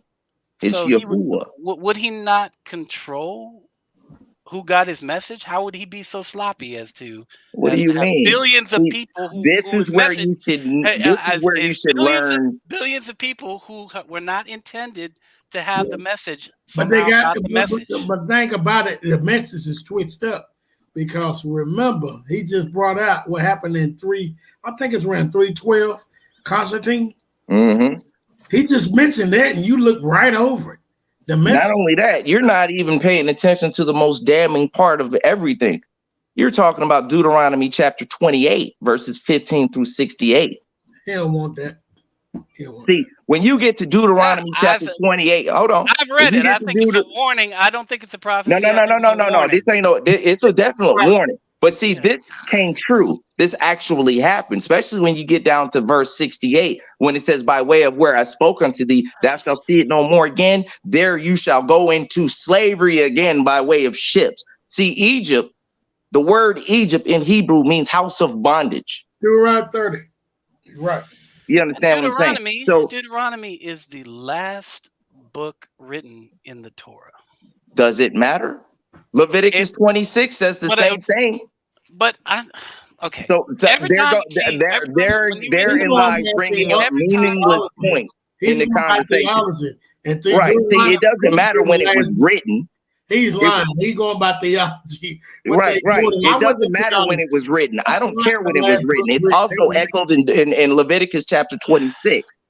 When it was written, indicates what it's for. No, it doesn't. What you're trying to do is invalidate a verifiable book. I have to play this again, y'all. He's dancing. You see what I'm saying? I see what you're saying. I get it. I understand. You're dealing with somebody. I know I know the theology background. So everywhere you try to go, left or right, up or down, I'm going to be right there on you because I know better. All right. So when we're dealing with the edifice of Paul and why he was looking for black Israelites is because he himself was black and he was looking for black Israelites. And so when he went to Rome, they stuck out like a sore thumb. Why? Because Rome was white. Despite what most people want to say, they were white.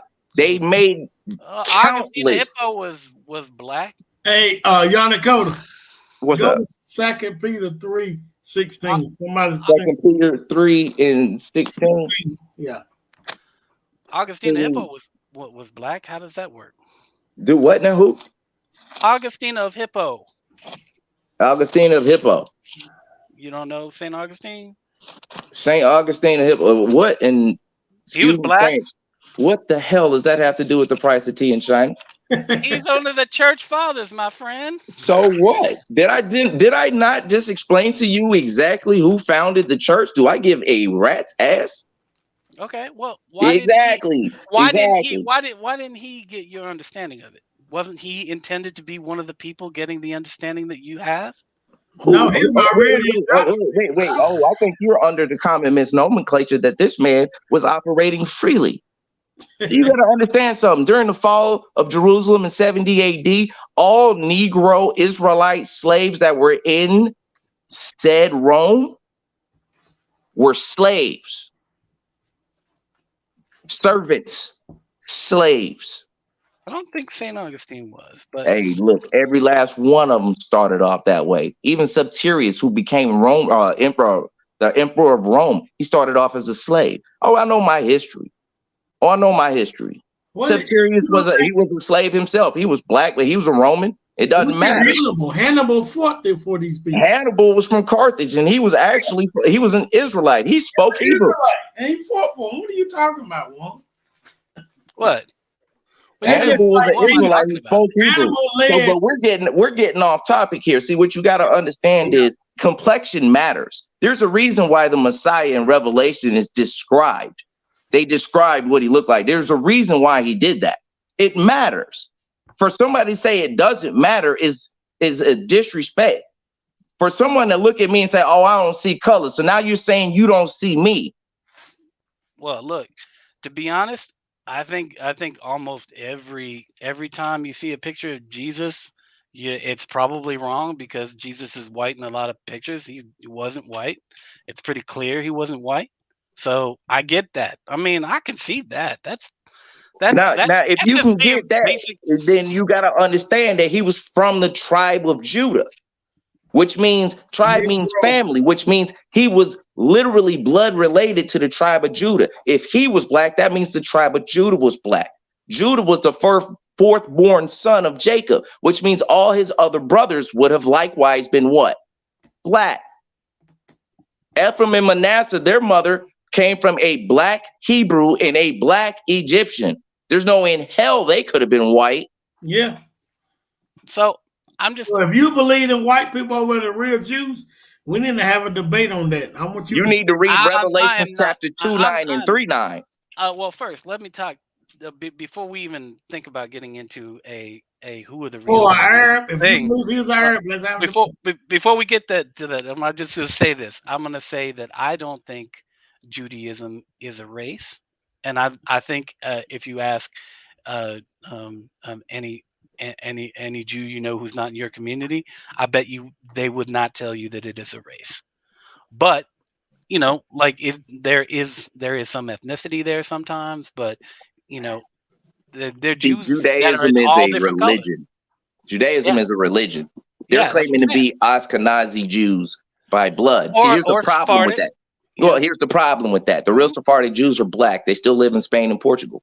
Now, check this out. When they call themselves Ashkenaz, you got to go to Genesis chapter 10 and show me exactly where Judah had a son named Ashkenaz. This is the reason why we tell people to go back to the Old Testament. You can't be understanding the New Testament without zero understanding of the Old Testament. This is the reason why you are confused about Paul, because you lack understanding of the Old Testament. You don't open a book and start in the middle and try to read and think you're going to get understanding. You start from the beginning and then you go to the end so you can have context and understanding. That would be like starting in the Twilight series of the book. I gotta give a shout out to Jason Philip McCauley. That is very funny. I'm sorry. Jason Philip McCauley. Yeah, what he's talking about is an urban Christian apologist said Jesus had no color. But listen, it's funny. But check this out right here. Yeah, that's somebody in the comments said that I was urban Christian apologist, but I came up with it. I thought you was gonna say Jesus or the Messiah was olive colored. I'm gonna say so he looked like Yoda. Brother Eric, you got a scripture you want to put up? Well, is that what the urban Christian apologist said? Is that what he said? I don't know. Yeah, they say he was olive colored. Yeah, olive. They'll say Really? that olive. That's another lie. Brother Eric, you got a scripture you want to put up? I see. No, I already put them out. All right, but look, y'all. Now I'm asking you a question. Do you want to debate Yana Coda, Minister Neighbors, on who the people are? No, I don't want to, because I'll tell you that. Okay. I don't want to do that. One, because I think it's kind of a dumb thing to debate on my side. One, because I'm not Jewish, and two, like I think this is an existential question. I think your lineage go back to them for really. Well, no, my mama wasn't a Jew, so that's okay. No. And I went out with the Jewish blood work. Your lineage. I went out with a white Jewish girl once, but maybe twice. No, I went out. Yeah, but see, they go by. Listen. I think if you do your blood work, have you did your blood work before? Yeah, but it doesn't. Hold on. Where do it say you come from then? I got a little tiny, imperceptible bit of the African continent, but but mostly it's what you think. It's Puerto Rico, Mexico, and Northern Europe. That's where I got. All right. The reason I say that because that's the same thing with European Jews come up with too. Same thing with you say. Yeah, but who the Jews are? I'm sorry, not who the real Israelites are is an existential question for y'all's easy. group. It's an existential question for y'all's group. Like it would be kind of dumb. I don't know. Just it doesn't make any sense. So like it doesn't make any sense for me to argue that with you. There's no point in it. It's just it would be insulting on some level, and I don't feel like I want to insult y'all's community. I feel like I want to. You will not listen. You will not insult our community. We got so much proof. Don't worry about that. Do you want to debate that we're not the people? That's good. No, I don't want to debate that. One, that's because I understand, like most people who read should understand, that there've been black Jews. You know, that's not a question. You know, but and even if even if I were to maintain, for some reason, because I'm an idiot, I maintain that you don't have a direct blood connection to the people we're Okay, talking about in the Bible. that right Even there. if I was going to do that, let me finish. Even if I was going to do that, I'm not so sure that y'all don't deserve the mantle of the people anyway, because of what you went through. That's So, like, okay. Yeah, but see, what I'm saying is, you said Can things. I say something? The Bible said the Jews will be the lords of the lords, and we know we the lords of the lords. But go ahead. Yo, if I may interject, it's because of what we went through that we know that we are the people. See, I feel like I just said that. I feel like I just said here we that. are. And there's a reason for it all. You see what I'm saying? Like in Ecclesiasticus, right? Ecclesiasticus 31:24 says, "But against him that is a nigger of his meat of the whole body, which is of the city, which shall be Mammor, and the testimonies of his niggardness shall not be doubted of."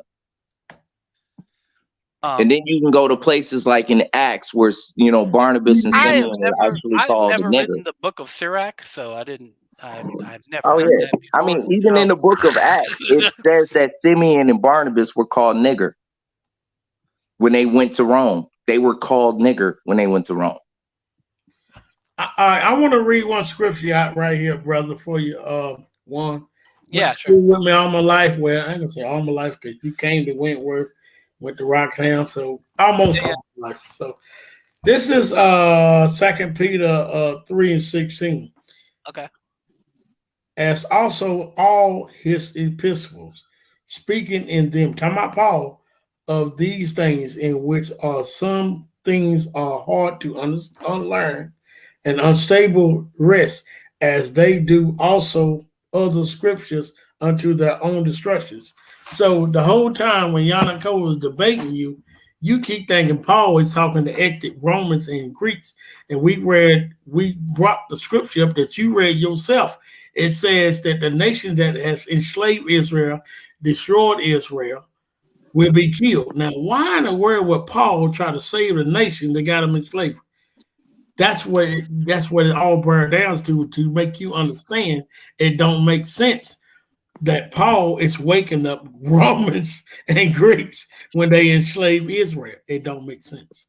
There's no way out of that. There's no way, unless you don't believe in the scriptures, it's the only way you can say it. That goes to like what I was saying about Joel chapter 3. Like if y'all want to bear with me, I can bring that out real quick. Yeah, go ahead.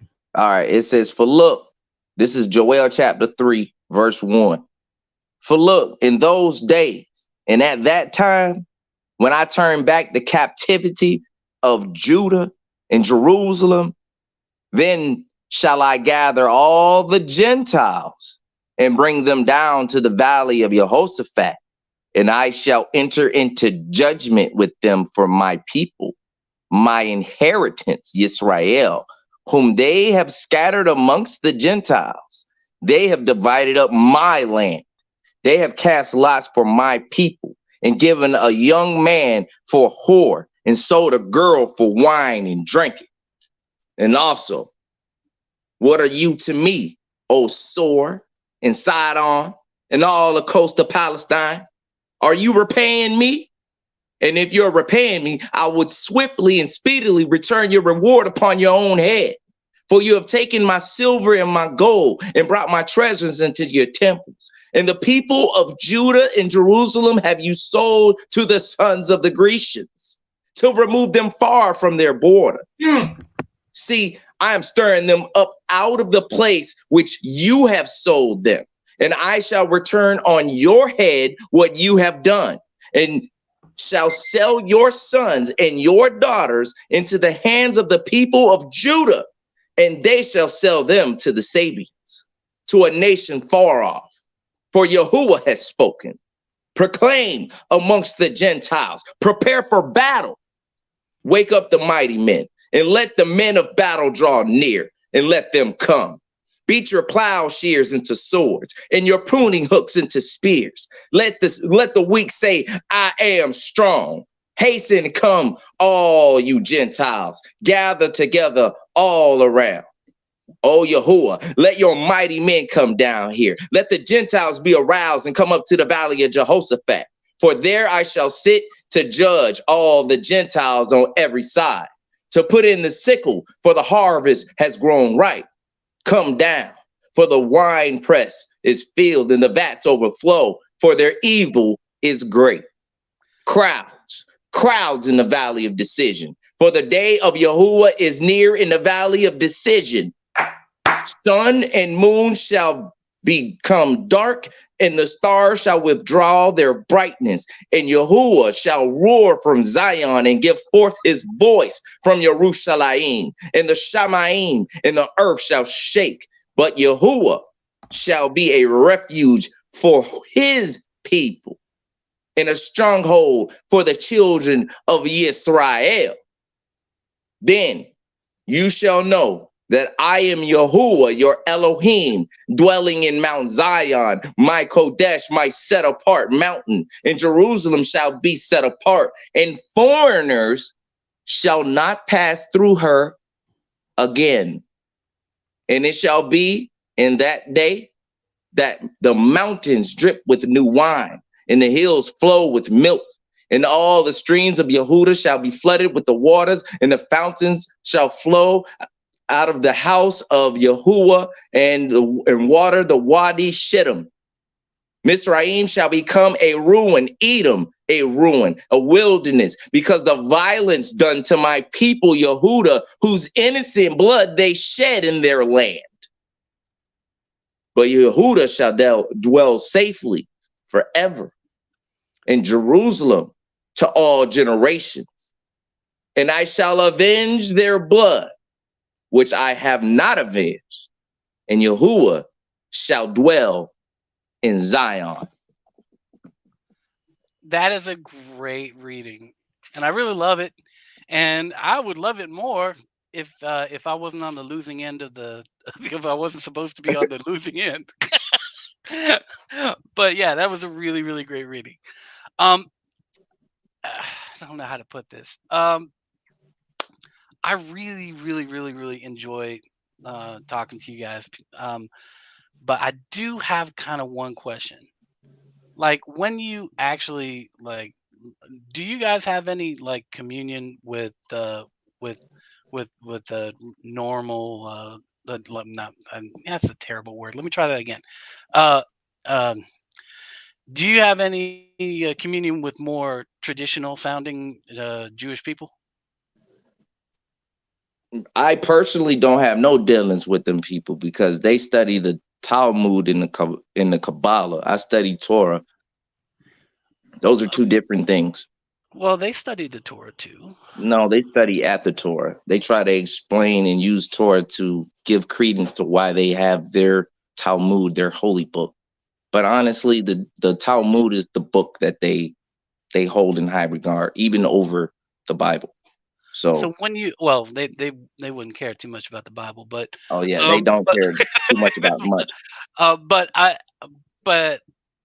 have limited experience with them myself, but I do know that they do accept converts, and I'm just kind of wondering why your group, why we won't join with them, because they are converts.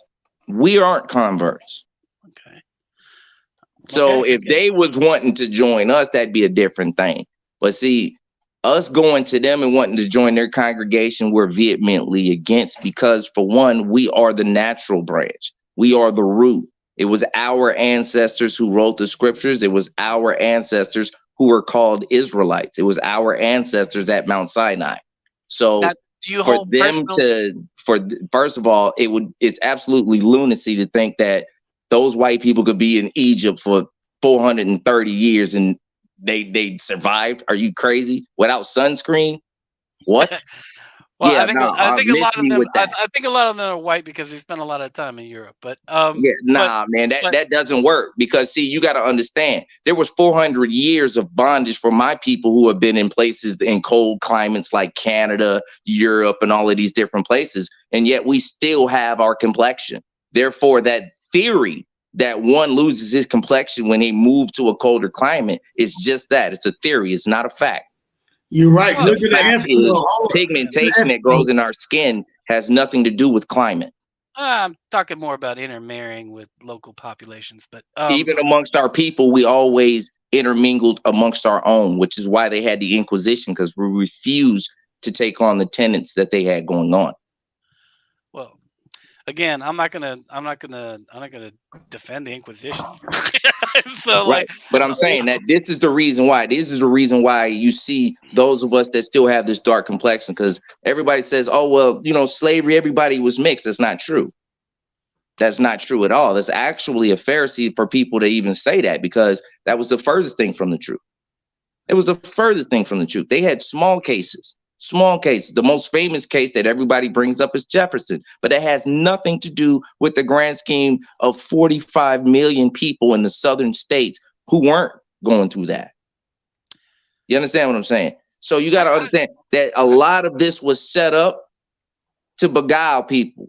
Now, me personally, I don't usually take this much time to break all of this down to somebody that's not an Israelite, because for one, scriptures tell me I'm not commanded to do such things. But I don't have a problem breaking it down with you and chopping it up, because you've been courteous and cordial. So I don't have an issue with it.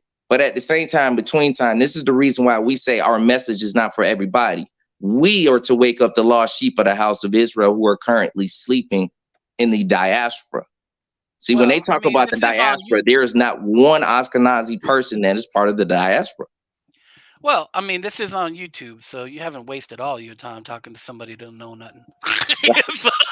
Well, it's all good. It's been a pleasure, man. You know, I mean, we've been on here, 2 hours, so it's been a pleasure. I mean, unless y'all, I like y'all a lot. I enjoy my time with y'all. It was great, and you know, anytime. Yeah. Remember, when I put stuff up on Facebook, and you got it connected, and you don't want to see it, just cut me off. But I put stuff on Facebook. You know, I'm asking you to come over here and debate it. That's what I do. You know, I'm happy to debate something I know at least a little about, but if you're trying to goad me into talking about who real Israel is, I ain't going there, because that is the existential thing about your group. So I'm not gonna mess with that. But I will say this: I really respect y'all for having time with me, and I thought it was great talking to y'all. Y'all in the comments. I'm glad you came on. I love the things y'all said in the comments that I was about to read. And yes, I don't know how to say that word, wolf. But look, it learns. Look at that one. Look at this. What notorious graffiti put up there? Who put it? Look at the comment. Just look at the comment. Yeah. There are lots of good. So what she's saying is that, I don't know if you believe we are the Israelites or not, but according to the debate we had here, according to the chat, you didn't bring nothing out as in Paul is talking to at the Gentiles, according to what the message of the scriptures Yanakoda brought out.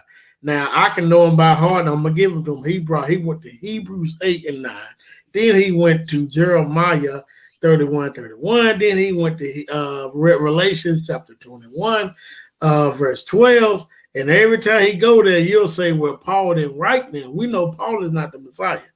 Furthermore, then you went to Romans 9. He went to Hebrews, was it 1 and 9 to 10? Hebrews 6.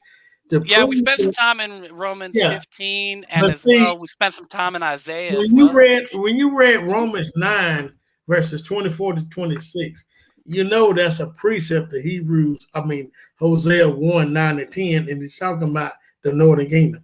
That's why he went to Hosea on you, to prove that Romans 9 is talking about the Gentiles. All it means is nation. It don't mean one particular people. Yeah, it literally means one who behaves like a foreigner. You're right. So when he went to Hosea chapter he went to Hosea 9 and 6. 9, where you go? But Hosea's 1, 9 Hosea 9 and 16, and Hosea 6, 7 through 10. Yeah, so he went there. What he wants you to see is that the northern kingdom became not a people. That's what happened to the northern kingdom. The whole New Testament is about bringing the northern kingdom back into the fold through the Messiah, through who y'all call Jesus. That's why he said Matthew 15, verse 24, I come only lost to the house of Israel. He talking about the northern kingdom.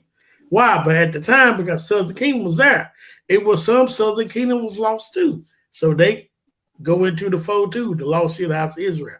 But he brought out everything for you to see this. What you was reading is the typical Christianity verses of Paul. And believing stuff that Paul said. Then my boy sent a verse in 2 Peter 3:16. You got to have the right understanding of Paul, what he's saying, or you're going to have destruction come upon you. We don't want you to leave with that type of destructions that come upon you, according to 2 Peter 3:16. Well, see, that's a question. Nature's Graffiti put up the question that I'm supposed to repent. I'm not sure what I'm supposed to repent of. What you're supposed to repent of is believing that Paul is waking up a people that got him at that time in slavery. Brother Eric put up 2 Baruch 72, 1-6. Proves all the nations that enslaved Israel, the Most High is going to kill. And we know Romans and Greeks enslaved Israel. You don't believe that? And you have to say you don't believe that verse. Jeremiah 30:16 says all that devout Israel will be devoured, every last one of them. So why would Paul wake up a people and try to save them that enslaved Israel? That's okay. So, but again, I'm uncertain. Okay, so if this gospel is not for me, right? It's not for me. That's the takeaway. It's not for me, right? Well, none of this. Do you believe in the scriptures that we read? I'm just saying, if any of this got like, I'm just if I'm supposed to understand that this gospel is not for me, then what would happen for me anyway? I know you're not supposed to care about what happens to the heathen, but no, I'm gonna tell you what according to the scripture. First thing you need to do is what the sister is saying is repent. The second thing you need to do, you need to search out and see if your people had our people in slavery, and you need to pray and ask for mercy. That's all I can tell you. Okay, well, we got a new nature graffiti here. She says Romans 2:4. Oh, despisest thou riches of his goodness and forbearance and long suffering, not knowing that the goodness of God leadeth thee to repentance. Okay, yes, I see what you're saying, sort of, but it's unclear to me what me not being one of the chosen as you are. I just told you supposed to do. Other like what am I supposed to do? I don't all get it. All right, this is what you can start doing. Now, and not up to me, it's up to the scriptures that we read up to the to the Most High. Yeah. Can anybody, brother, you got Isaiah 14? Do we pull it up? Yeah, I want you to read this one. You can read the whole chapter, or you can read the first 2 or 3 verses. It doesn't matter because it's an end time prophecy. I want you to read this for yourself. Okay. And this will tell you what to do. All right. Oh, where are we at again? I'm sorry, I lost. Isaiah 14 verses 1. Okay, let me get there. Oh, you gonna read? That's all right, brother. He can pull it up. Go ahead and pull it up and read. 14. You might want to get somebody else to read. My little crew running over here. Okay, yeah. I got it. But the Lord will have compassion on Jacob and will again choose Israel and will set him in their own land. And aliens will join them and attach themselves to the house of Jacob. And the nations will take them and bring them to their place. And the house of Israel will possess the nations as male and female slaves in the Lord's land. They will take captive those who were their captors and will rule over those who oppress them. Okay, listen. So, first of all, you got to cleave to true Israel. What you doing right now is talking to true Israelites of the Bible. You can go get any Jew. Please go get them. Bring them on here. And we start looking at the curses and the captivity They gotta show us where the Arabs had them in slavery, Spain and Portugal had them in slavery, America and Great Britain. We know that didn't happen, but they gotta show us that. We can show you that. And all in the book of Daniel chapter 7 speaks of that. And Revelation 17 verses 11 to 9 speaks of that. Not only that, you can go to the DNA evidence. That's also spoken of in the Bible as well, because the Bible says there's power in the blood. If you don't know where your blood is, if you don't know who you are, then how can you know 100% where you've been? Like, oh, y'all, talking about a people who don't know nothing. Y'all, me and Yanakota are cousins. I meant to tell y'all that. Oh yeah, literally. Okay. We literally cousins. Yeah, but look, you got to do your DNA, and we know that the oldest bones they found in what they call Northeast Africa, Middle East, E1B, E1A, E1B on E1B, 1B, E1B on A. That is the African Americans' DNA. So all these things coming. So when you're talking about who are the people, it's very easy. We can show you that, and bring any Jew that you can find on here, and you'll see what I'm talking about. Well, not only that, you got the Ish people. That's the Jewish people. They'll sit there and say, "Oh well, we're the tribe of such and such and such," without absolutely no proof. I don't see no outrage behind the Christian church trying to find out whether or not they're actually who they say they are. Where's their proof? Well, I don't know. Honestly, I'm not here to who you are. I was just I'm just about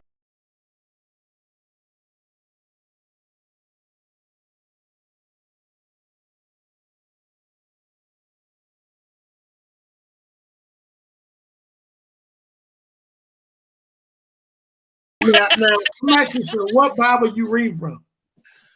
I'm reading from New Revised Standard Version. Man, they make it in the old King James. It says hands made the servants. He said slaves in there. But hey, handmade slave. It's all the same thing to me. It's all the same thing. You're right. But that's another thing. That's another thing. Like if I was going to compare slavery in the Bible to slavery in America, I'd say slavery in America was worse than slavery in the Bible. See, you got to understand, we was y'all slave. I mean, think about that. The problem is, I don't know. I'm not going to say I don't think. The Bible tells you y'all going to be slaves. That's what it says. I can't go against that. I can't. You read it for yourself. I didn't write it. So what I'm saying is that we was y'all slaves. I mean, you got to think about that. What goes around my slave? You weren't my slave. I mean, yes, I still benefit from. All right, if you keep reading that verse, it's going to tell you he judged from. You keep reading Isaiah 14. Isaiah 14 too. That's what it says. Isaiah. It's going to judge. He judged by generation. And the house of Israel will possess the nation as male and female slaves in the Lord's land. They will take captive those who were their captives and will rule over those who oppress them. Yeah. I mean, I think a lot of. I don't know how to put this. Well, it says that a lot because that also just read that in Joel chapter 3, and it also says it again in Revelations when it says that that's the patient of the saints. Revelation 13:10 says the same thing. You're right. It says the same thing. But the thing is, see, here's the thing. The wickedness that happened to us, a lot of people, when they think about slavery, that's the first thing they think about is how terrible Black people was treated during slavery here in this country. So their first thought is, oh man, this is they about to do us bogus because of how our ancestors did. Now, the one thing I can truly say is this: I harbor no ill will toward nobody, but at the same time, in between time, I do believe in one thing. If my people had to pay for the penance and the wrongs of our ancestors, because they chose to break a covenant that they made with the Most High, and we, the children, their children's children, had to go into slavery and for 400 years be in a land that is not ours, like it was spoken of to Abraham, then, hey, when it's spoken of that these people have to go into bondage because of what their ancestors did, that's what we call righteous judgment. Because you can't have a people talk about, I'm going to be saved and I'm going to be reprieved from all my previous sins and the sins of my ancestors, when we ourselves had nothing to do with the sins of our ancestors, but yet we paid the price nonetheless with our blood. Preach. Okay, you see, and this is something that we talked about the last time I was here, and I want to reiterate this because this is actually a problem I have with Christianity as well. Which is when I read the Old Testament, I don't think that I'm speaking out of turn when I say the God of the Old Testament is not particularly righteous, like in any way, shape, or form. Whoa, Like blasphemy, blasphemy, blasphemy, blasphemy. Here's the reason why the Most High. Here's the reason why the Most High is righteous. Let me break it down to you why the Most High is righteous. We are His creation. He gave us rules. We broke the rules. Therefore, when you break the rules, there are consequences for breaking the rules. For every action, there is an equal and adverse reaction, right? So when you break the rules, there's a punishment for it. We broke the rules, therefore the Most High punished us for it. We broke the rules in the first age of man, and He flooded the earth. We're breaking the rules now. Look at all of the death and killing that's going on, and these people are murdering the earth, chopping down trees and defiling the air and the water and all of this stuff. You think the Most High is supposed to sit there and idly just do nothing and just let man have free will to destroy His creation, that which He put His very being and essence into? Well, I look at the Bible and I see a lot of baby killing. Yeah, they was all sacrificing to the devil. You never see the God of the Bible say, kill your baby for me. He actually detested that. He literally did say that on several occasions. See, this is why you need to get out of it. You need to get out of that scripture that you've been reading and go and actually read the books we've been bringing out. See, what actually happened was Abraham was being tested. The Most High was never going to let him kill his son. He promised Abraham that boy. You really think the creator of heaven and earth is that wicked? He would allow that man to kill his own son? No, instead he gave his own begotten son on behalf of Abraham's line. The Most High gave His own son in the stead. You know what? I think it isn't the only time that happened, man. Like, what other time did the Most High send His son? No, I'm not talking about sending his son. When other time did the Most High ever command anybody to kill their firstborn children? Well, I think He Most High killed firstborn kids. Whose fault was that? Whose fault was that? Who spoke that out of their mouth? Who spoke that out of their mouth? It was the Pharaoh of Egypt himself that brought that plague on him. Right. Most High had nothing to do with that. He said the last plague will come out of his mouth. Who hardened his heart? He hardened his heart, but He didn't make him say that. He said that because he was pissed at Moses. The Most High didn't make him say that. He said it of his own accord, and He damned his own people for it. To sit there and honestly think that the creator of heaven and earth, who gave His only begotten son to die on behalf of His children Israel, you think that He is so wicked that He would command His own children to kill their kids? No, there's nowhere in the Bible. No, nowhere. Israel anyway.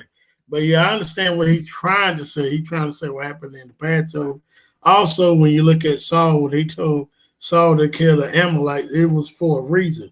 If Saul didn't, you can see what happened, what we're going through to this day. But yeah, I understand. But a person named Jephthah, are you familiar with him? Jephthah. Judges 11. Go for it. Why don't you go back there? Go for it. Hey man, hold on. I wasn't talking. I can talk about a lot of baby killing. The subject was on who was Paul talking to. We got Jephthah's daughters, sometimes later referred as Celia or Iphthis, a figure in the Hebrew Bible whose story is recounted in Judges 11. The judge Jephthah had just won a battle over the Ammonites and vowed that he would offer the first thing that came out of his house as a burnt offering to Yahweh. Yahweh did not save that girl.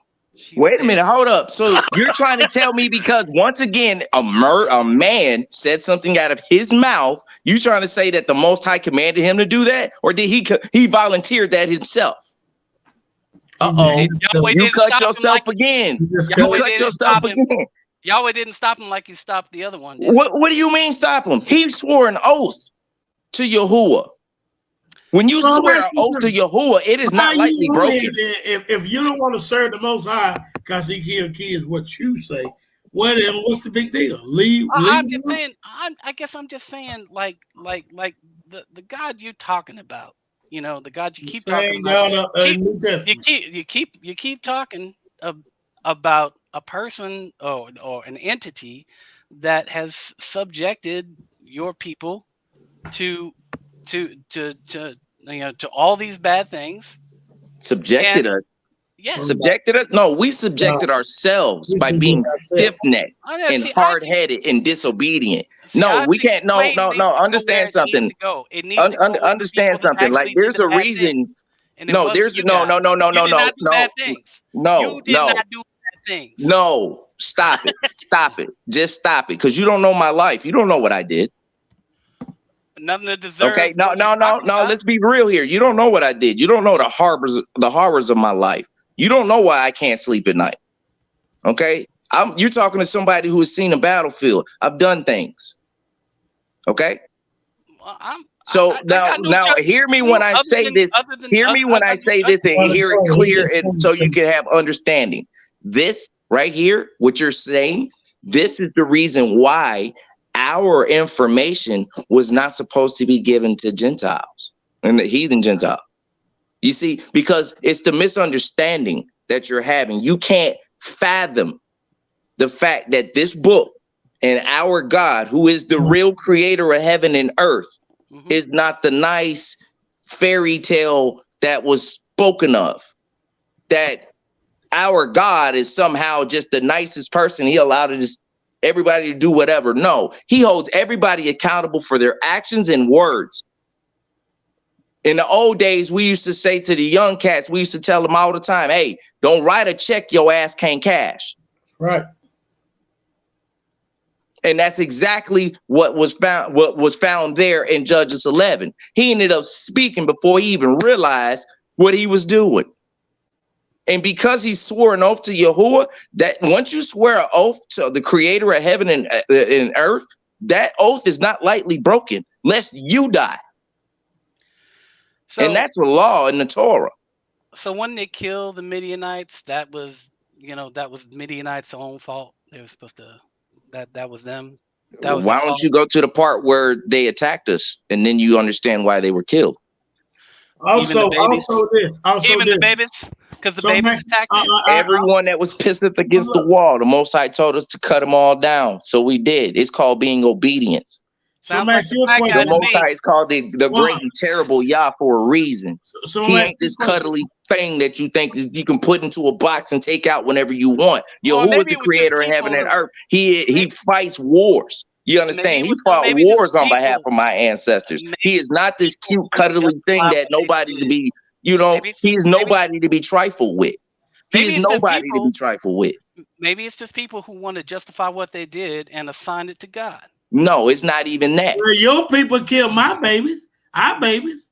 Fed them to alligators. Alligator. What about that then? What God was they serving? They should have served the God of Israel, but they did it. So please, I ain't saying they're good. Your argument is stupid.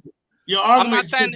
I'm Let's just get saying, back on the subject. It's off the subject. It's off the subject. If you don't, back to the topic of Paul.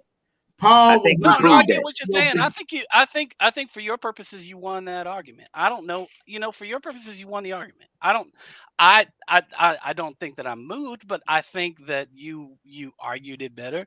And I think the people who listen to this will probably learn something from what you said about how to deal with somebody like me, or maybe learn a whole lot from what you thinking, because it's sad.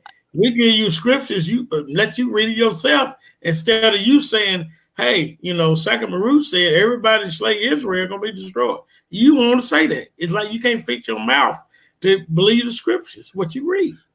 Well, that's a great point. I mean, honestly, it is a great point because honestly, as I have moved away from Christianity, I have difficulty with the scriptures. I have difficulty believing that I want to worship a God that would do all the bad things that I read about.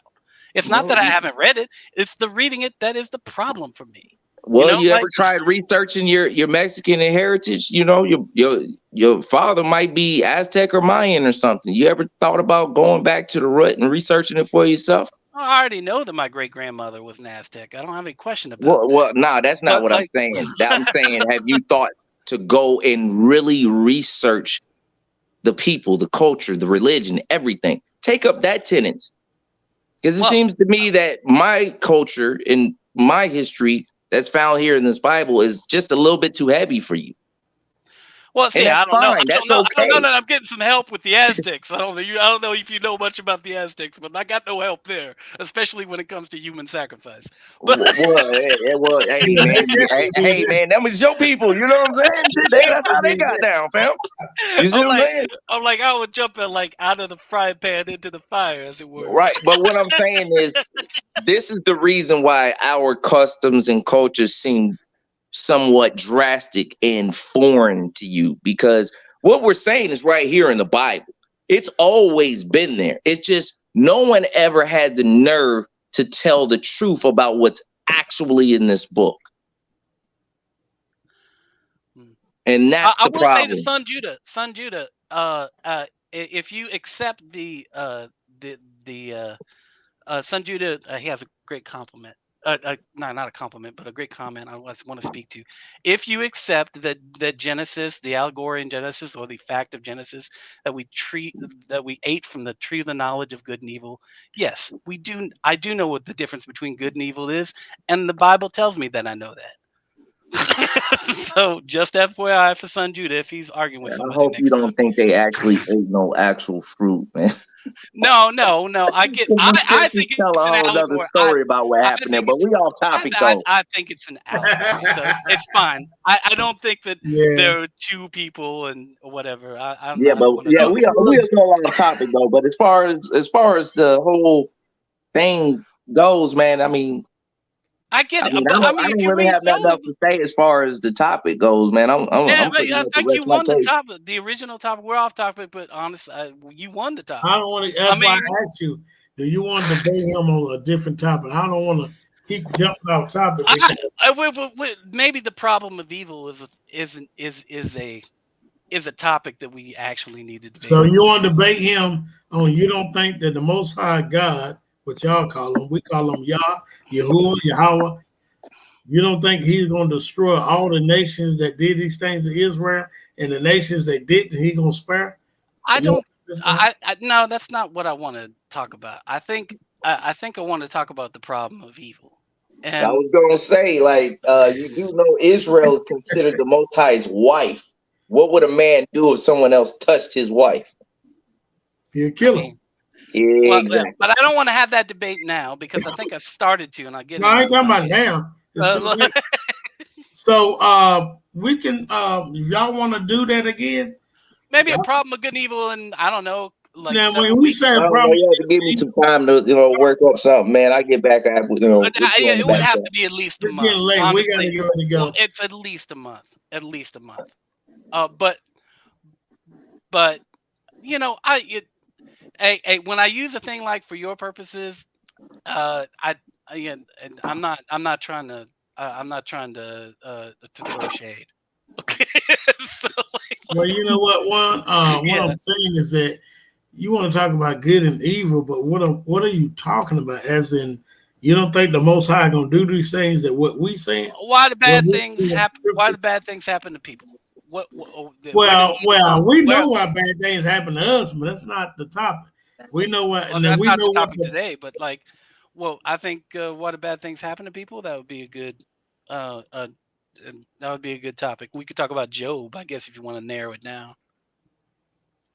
Job was basically, when you read the book of Job, it's also when you read it, you know how you say allegory or whatever. But when you read the book of Job, everything happened to Job happened to Israel. This is a lot of people don't see when they read it, the book of Job. But what I'm saying is that do you believe that the Most High going to repay these nations? We know he destroyed ancient Babylon. He destroyed Persia, Medes. The only people he haven't destroyed was the Greeks and Romans yet. You don't believe that's going to happen? He destroyed the Greeks and the Romans. The No, he Visigoths didn't. No, he out. did. No, he did not. The Visigoths took the Romans out. They the same. The Romans took the Greeks same out. people. How you going to destroy the same people? Come on, man. I'm talking about completely destroyed. You don't have ancient Cushites ruling the world no more. Rome still rules the world up under the shade of America and the European nations right to this day. So do you want to debate that he is not going to destroy the Romans, the rulers of the day, America and the European nations? Do you want to debate Rome that? stopped being a thing a long time ago. So okay, all right. Do you want to debate that? No, I don't want to have that discussion because I think as far as I think who everybody is who everybody is not something. How could Rome stop ruling when they rule all the fake religions today? Come on, man. Rome never. I mean, now you're saying Rome is Catholicism. Is that what you're saying? I don't know what you're talking about. Is Rome Catholicism? It's called the Roman Catholic Church for a reason. Yeah. Right, I get it, but like you know, the very first Pope of Rome was the Emperor Constantine. No, I get that, but hear me out. Therefore, the emperorcy is no longer called the emperorcy, but the papacy. So the emperor of Rome is the Pope. But the Rome Pope still exists. The Pope runs the Vatican and all the Catholic churches. He runs all of Rome. He runs the Vatican and he runs Catholic all churches. Of Rome. What do the Pope name mean on earth? What do the Pope name mean on earth? I don't know. It means the Son of God on earth. Come on, man. Well, what I'm trying to say is there is a state called Italy, and Rome is the Vatican is a tiny little bit of, and the Pope has no authority over anybody who these are all like secular states. They don't have anything to do with the whole. No, Italy is a sovereign country. Yeah, and they're all Italy is a sovereign country. They're all secular countries. It's a country nonetheless, but the state of the Vatican is a state of Italy. Therefore, it is the capital of Rome. Rome, the capital of Rome, moved from the actual position of Rome way back during Constantine. It was taken to Constantinople, which today we call Istanbul. He moved it again during the papacy of Pope Alexander I. And this is where they went to the Vatican. Why do we go to the Vatican? Because the Vatican didn't exist prior to that. Leonardo da Vinci had not built it yet. Okay, but just to be clear, and I keep saying that, I'm sorry, it's like wait, before we go any further, do you understand that? I hear what you're saying, but but do you understand it? I know you hear me, but do you understand that the Vatican did not exist when the first Pope became, or the first Pope was crowned Pope? He was the emperor. It was Constantine. There was no Vatican. I don't know why that's a thing. Why that's so important to you, but it doesn't change because you asked me if Rome was done for. It's not. It literally changed. It doesn't change the fact that all the countries all the countries y'all are talking about that exist now are secular countries. Okay, they're not. What? European countries are not secular. What are you talking about? They are secular. They get ready to be secular countries. They get ready to go down. Secular and sectarian. Sectarian means it's run by religion, and secular means it's not. Every country in Europe, with the possible exception of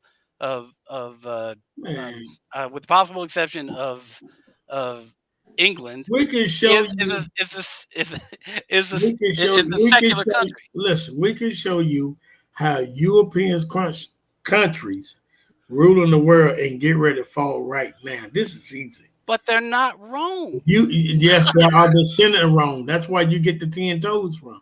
What are you talking about?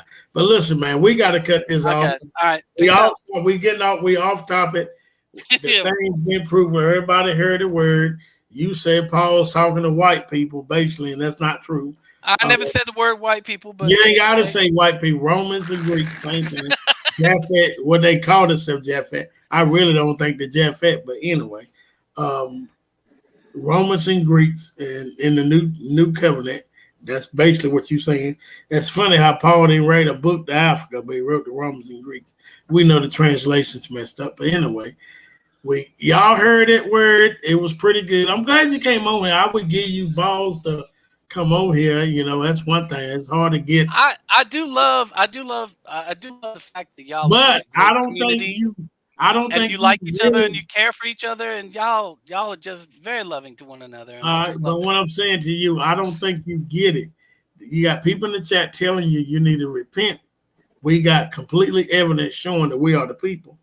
And we read scripture showing you that you need to cleave to Israel. Now, I can't help but what the Messiah said he's going to do to all the nations that have enslaved Israel. That's on him. I didn't say it. You won't repent. You're not going to repent. You're going to sit there and believe something that's not true. And I tell you, go get your best priests, anybody in your white community or Hispanic or whatever you want to call it. You know, we don't all know each other. You know that, right? I don't know. Bring them on here. And I guarantee you will see they ain't going to have nothing to. And everybody's putting a warning up in the chat to let you know that you just sitting here and you rejecting the truth. Because is that what one means? This brother brought you out the main subject in Hebrews 8 in the new covenant. You don't see not one mention of Gentile mentioned in the new covenant. You should say, oh man, it's not mentioned. That's all that matters. If the Messiah didn't die for them, they done. You should say, okay, I need to do something. What do I need to do? You should be like Nicodemus, even though he was an Israelite talking to the Messiah in John 3:16. But you steadily trying to go against what Jeremiah 31 and Hebrews 8 and 8 to 13 telling you only Israelites are listed in the new covenant. Isaiah 14 tells you that the strangers need to cleave to Israel. And the whole time you going against it. Well, that's on you, bro. Well, I appreciate you guys taking the time with me. It was really wonderful, and it's nice to talk to people who are really in the word and who are just really nice. I really enjoyed y'all. Y'all are great. People in the comments.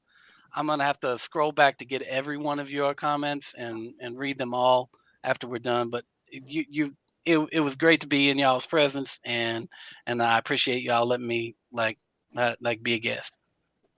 Okay. All right. Shalom, bro. Yeah. Shalom, back at you. I guess the parting words would be, man, all praises be unto the Most High Yahuwah, the Elohim of Israel, to his only begotten Son, Yeshua HaMashiach. In our native tongue, we say Baruch atah Yahuwah Eloheinu, Baruch atah Yeshua HaMashiach, Baruch haba Hashem Adonai, which means blessings be to Yahuwah, the God who is one. Blessings be to Yeshua HaMashiach, the Messiah. Blessings be to those that come in the name of the Most High. You know, if y'all happen to be over on the Negroes Only channel, check out the page. Check out with a Z, y'all. With a Z, Negro Only with a Z. Check us out. Hit that like, share, subscribe button. Hit that notification button. We got collabs with Ebreek. Check out his channel. Hit that like, share, subscribe. Make sure y'all beat up that like button for Kahdar. You know, we've been chopping it up for almost 3 hours now. So hit that like, share, and subscribe as well, man. It's one love out here. And if anything, just remember Ecclesiastes 12 and 13. This is the conclusion of the entire matter. Fear Yahuwah and keep his command, for this is the duty of all men. And with that, I say Selah. All right, back at you. All right, shalom. Brother Eric, you want to say something? You ready to come online, Brother Eric? You got something going on over there in the beginning channel? You saying am I getting ready to go online, go live? Yeah. No, not tonight. You sure? Okay, all right. I read something wrong here. Somebody put something in the chat. Go ahead. I got some scheduled for tomorrow, but yeah, man, it's been real. Once again, I want to thank Juan for coming on and fellowshipping. You are great, man. I just can't get enough of you. Look, I mean, awesome. I'm glad that you can come on and give your perspective and your thoughts. You know what I mean? And it's great letting me in your space every once in a while, but again, I want to respect your space. So thanks. Oh yeah, most definitely. And to the brother, to Minister Nichols, Brother Yanakota. He butchered my shit. He just called me Yanakota. It's all good. Look,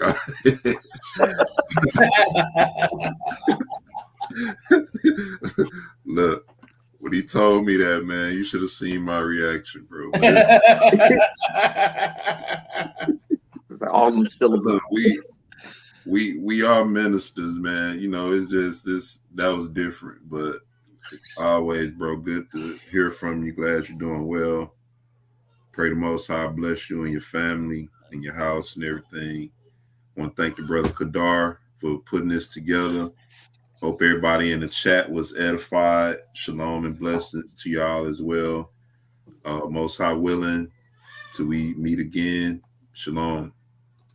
Shalom, peace and glory, y'all. Let's get up off here. All right, peace out.